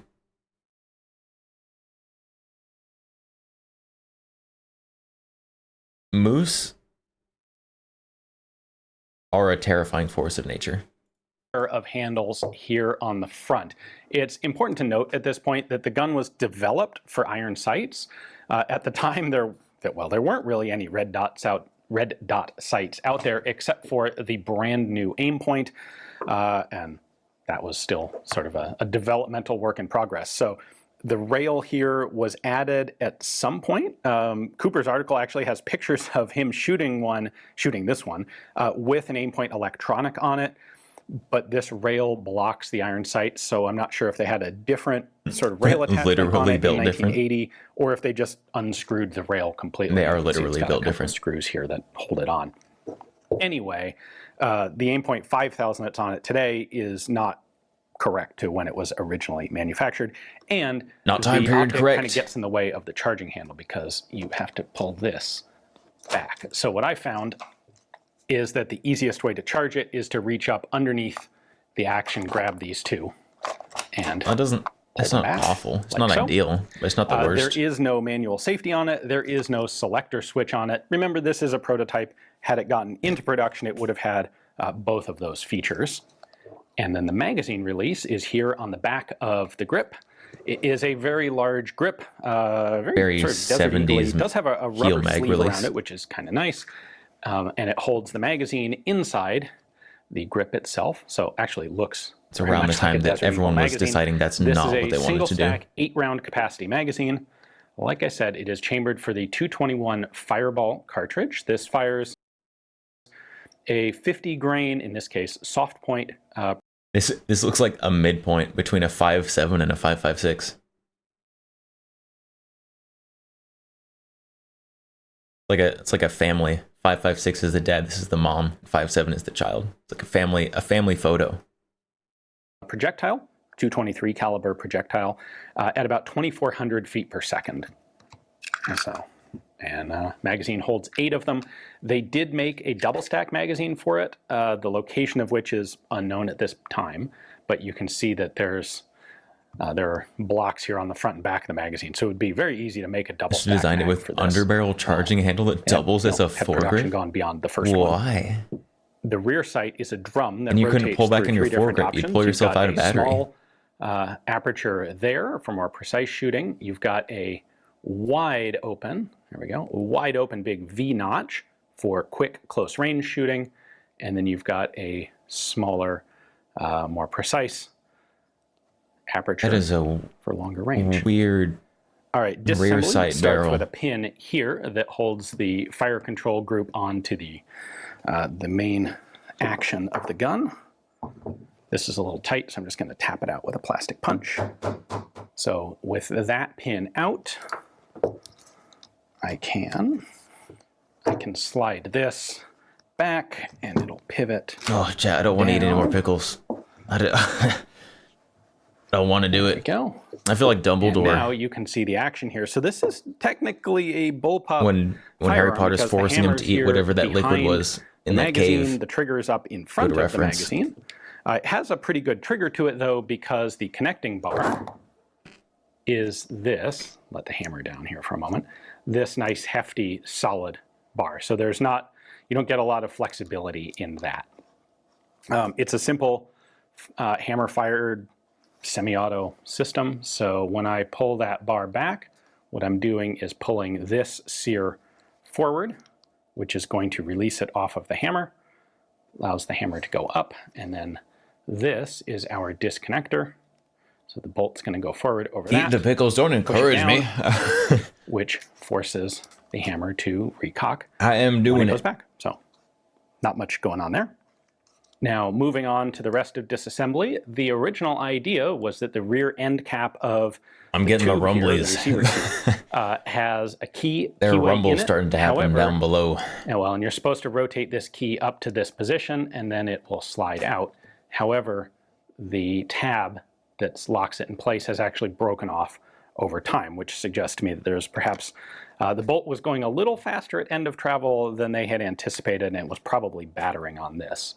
There is a rubber buffer inside of this guy. This is a brand new one that Aimpoint just recently had put in because the original had turned into, well, it hardened and then turned into powder.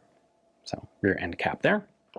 Now, you may be expecting the next step is to pull everything out the back. Buffer. It is, in fact, not. Everything comes out the front of the system.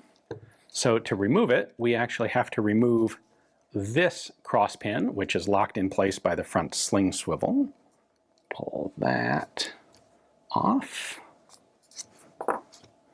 And then that pin comes out.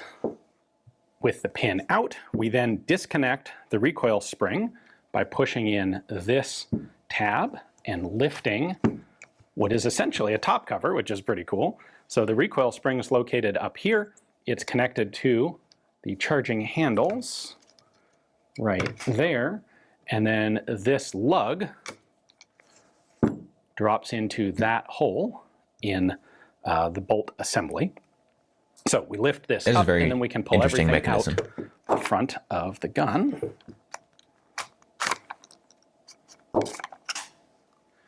Like so. So this has a gas piston here. It's an annular gas piston. This looks like a Plague Doctor. Thank you for the resubscribe. KTR just subscribed for 3 months. I appreciate it very much. Thank you. 3 months. Let's go.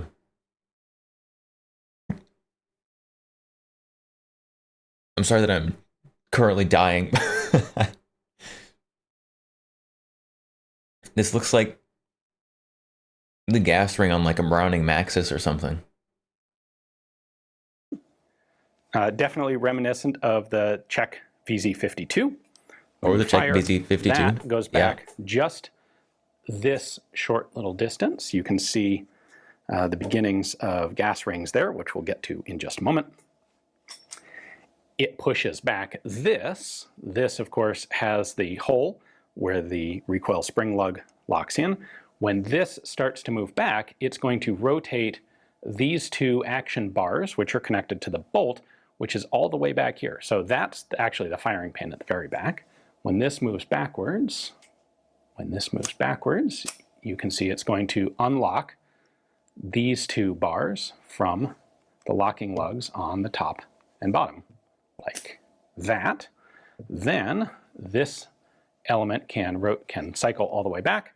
It will eject the empty case straight up out this ejection port. And then the recoil spring, it'd be cooler if it was top fed and ejected downwards, pulls the whole thing forward again, and at the end of travel, rotates it to lock in place. So we can pull this apart a little bit farther by lifting out this lug. It is a super neat design, by the way, though. what prevents, when this goes back, what prevents the whole barrel assembly from just going backwards? Well, it's this. The pin that we took out here goes through this lug right there, which locks the barrel assembly into this receiver assembly. Lift that off, and then we can move pieces free on the barrel. Now, to take this completely apart, what we would have to do is take off the muzzle device. This has been cranked on really tight, and so we're going to leave it on, but I can move all the bits out to the end of the barrel here to show you. So, spacer. That is... I don't think I'm gonna last very much longer, chat. Essentially, this is the one end of the piston, and they have this interesting helical rubber seal on it. So under high pressure, that seal is going to compress, expand. How do you get Bethesda to hire you as a weapons designer for Fallout? You would just sit at your desk all day watching Forgotten Weapons videos and making a better product than whoever was in charge of Fallout 4. And dip the pistols and the pickles. Can't even talk anymore. Dip the pickles in mustard. Yes, you know what the problem is. We're not getting enough vinegar in the system. We need more. Too much brine. You did that a couple of nights ago. I did drink some of the brine so that we could see the progress of the pickles moving down. So we're keeping the level of the brine at the level of the pickles.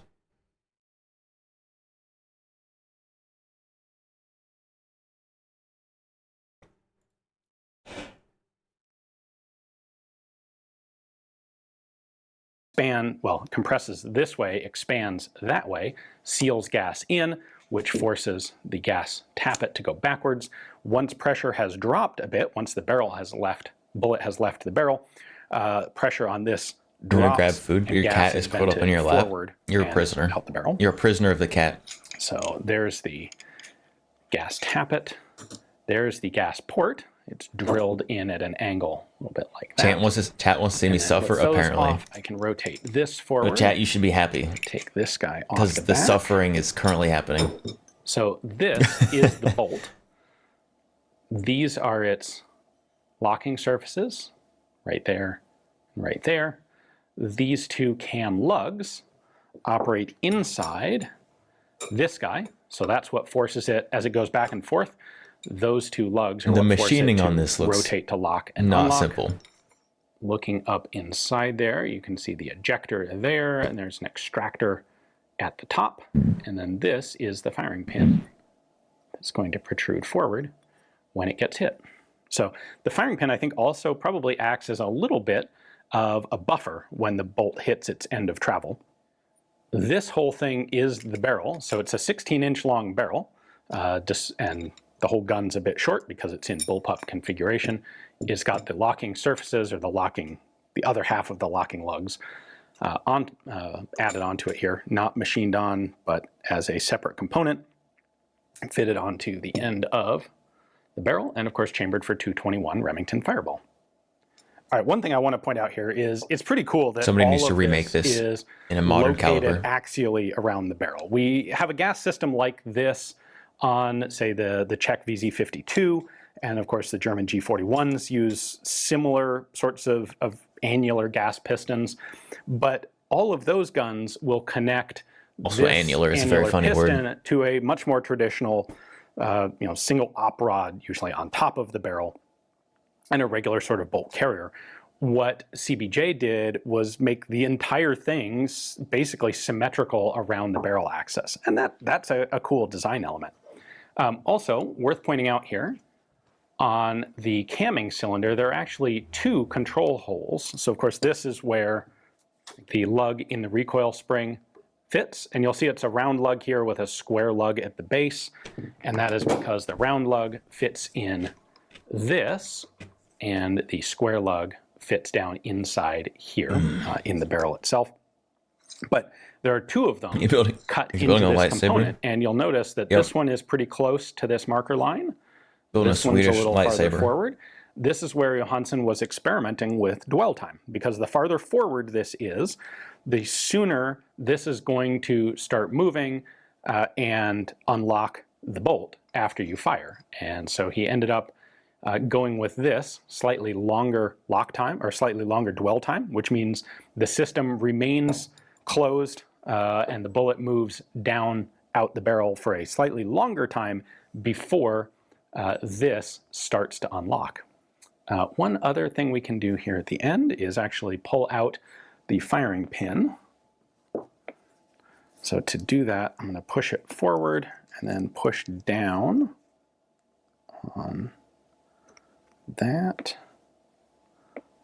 There we go. Oop.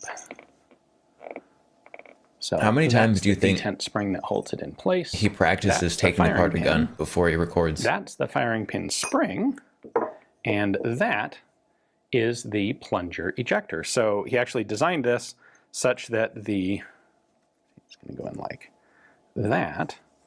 The firing pin and the ejector use the same spring. Now, apparently that's an element that Bill Ruger particularly liked, but we'll get to Ruger in a minute.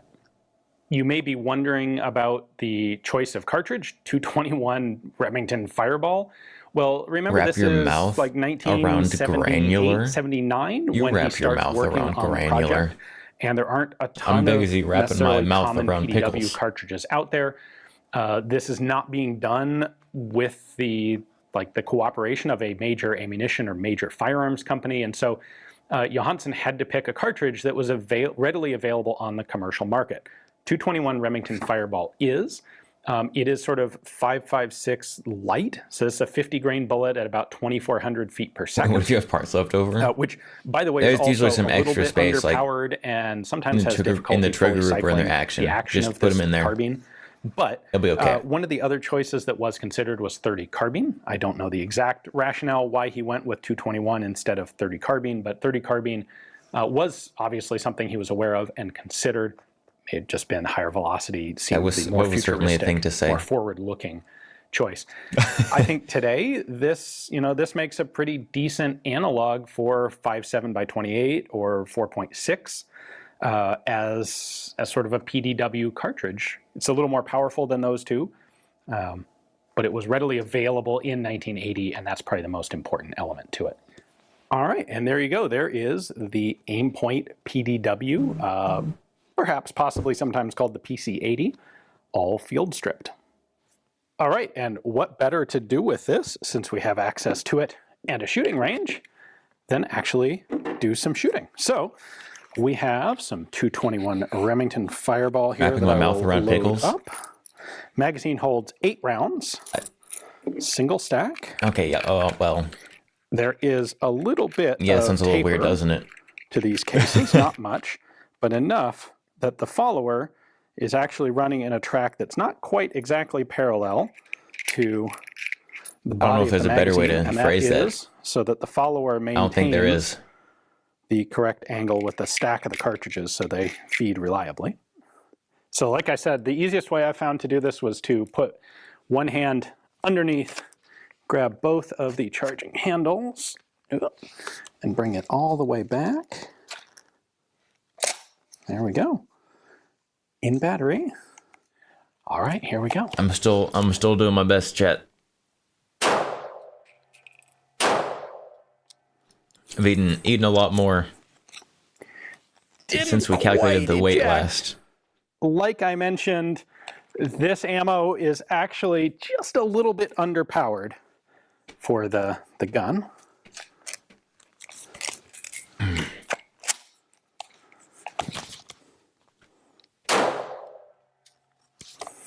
Yep, same thing.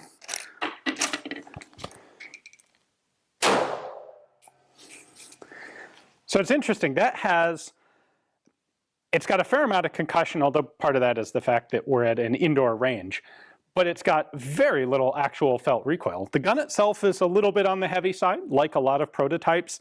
There's a lot more metal in the parts than there would be in a final production version. No, part of the process of we're suffering for content. A final production model of a gun like this is making it more efficient, getting rid of the excess weight where you don't need it, and very first prototype you haven't done Mostly, any I think of that. we're just suffering the content. But between the weight and you guys can decide. Relatively low power of the ammunition and that action, that metallic really taste that I mentioned earlier, really soft shooting. It's very strong now. All right, we actually have a chronograph running, and those are averaging 2398 feet per second. So I said 2,400 for 21 Remington Fireball, and that's exactly what it is. It's probably the let's turmeric. Try a little bit more. It's too bad that this isn't cycling, because, man, the rounds that do content are very idea, comfortable. Mustard tier list, rating stream, like that.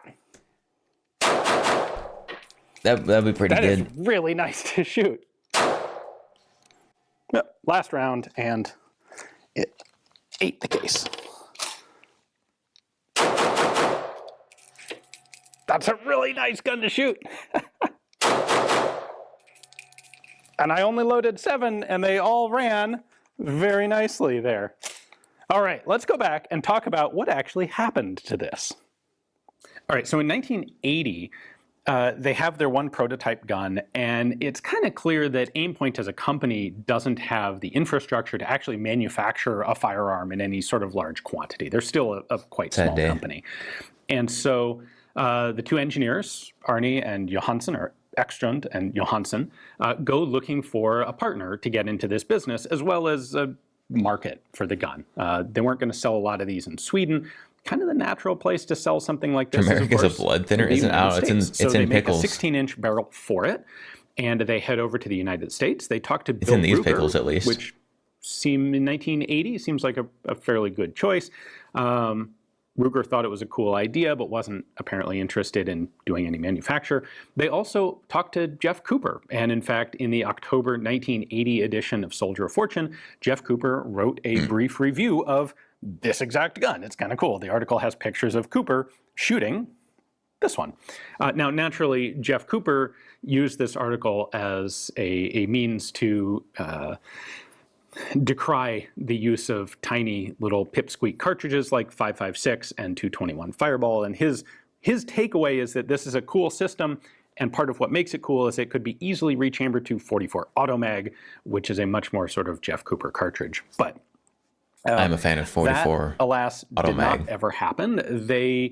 They weren't able to find a specific partner for this particular gun, but Johansson ended up collaborating with a guy named Frank. You remember Conyers, Soldier of Fortune? Who had a company called Weapons Systems. I don't think I ever interacted with it when it was type, but the two actually of them coming hit it out. off. There seemed to be a lot I know of of it. potential. And it became clear by 1981 to Sundberg, who was the financial head behind Aimpoint, I don't know when it stopped, the actually. optics division was the better bet for this company. The firearms division wasn't really going anywhere fast.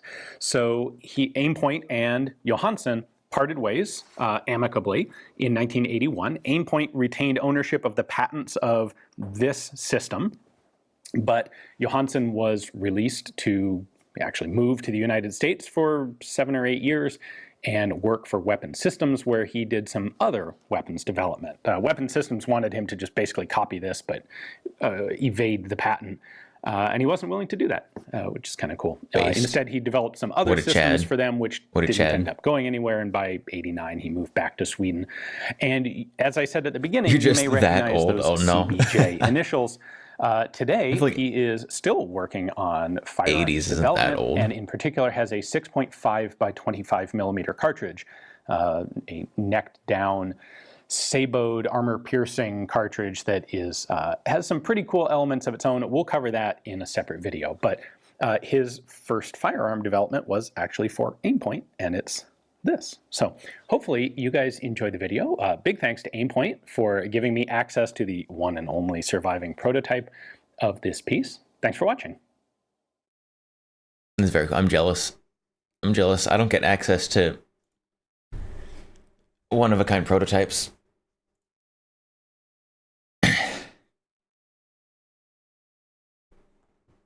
All right, we're going one more.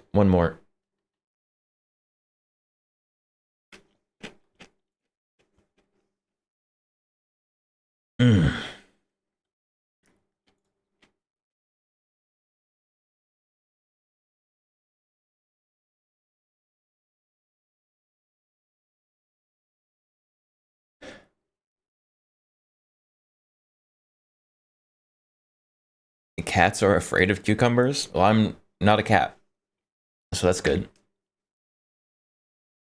Also, I think we're gonna have to end stream here rather promptly before I have to clean up a mess that I don't want to clean up.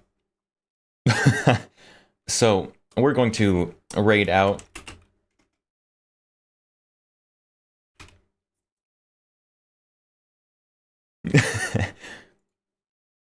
we're going to raid Kershaw.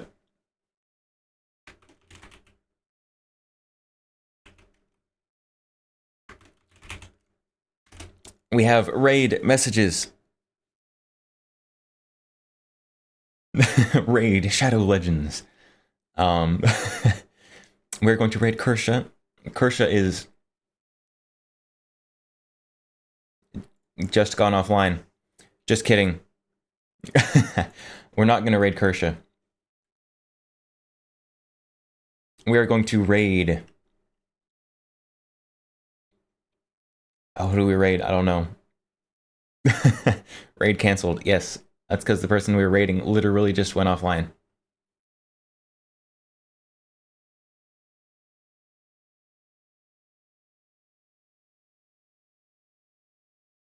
we're gonna raid.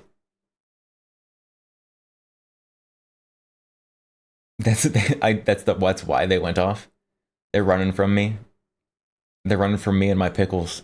They evacuated.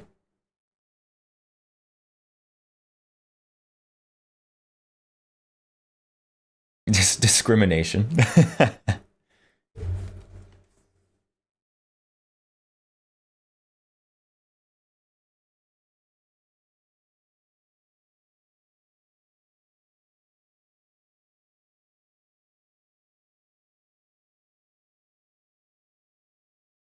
All right, let's raid.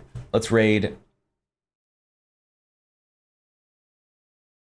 Who? I don't know who to raid, but I don't have a whole lot of time to choose.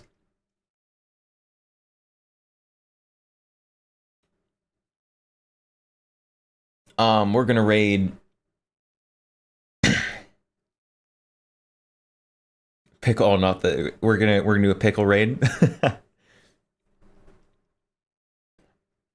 We're gonna raid Gotcha. I think we raided him very recently. We're raiding Gotcha though.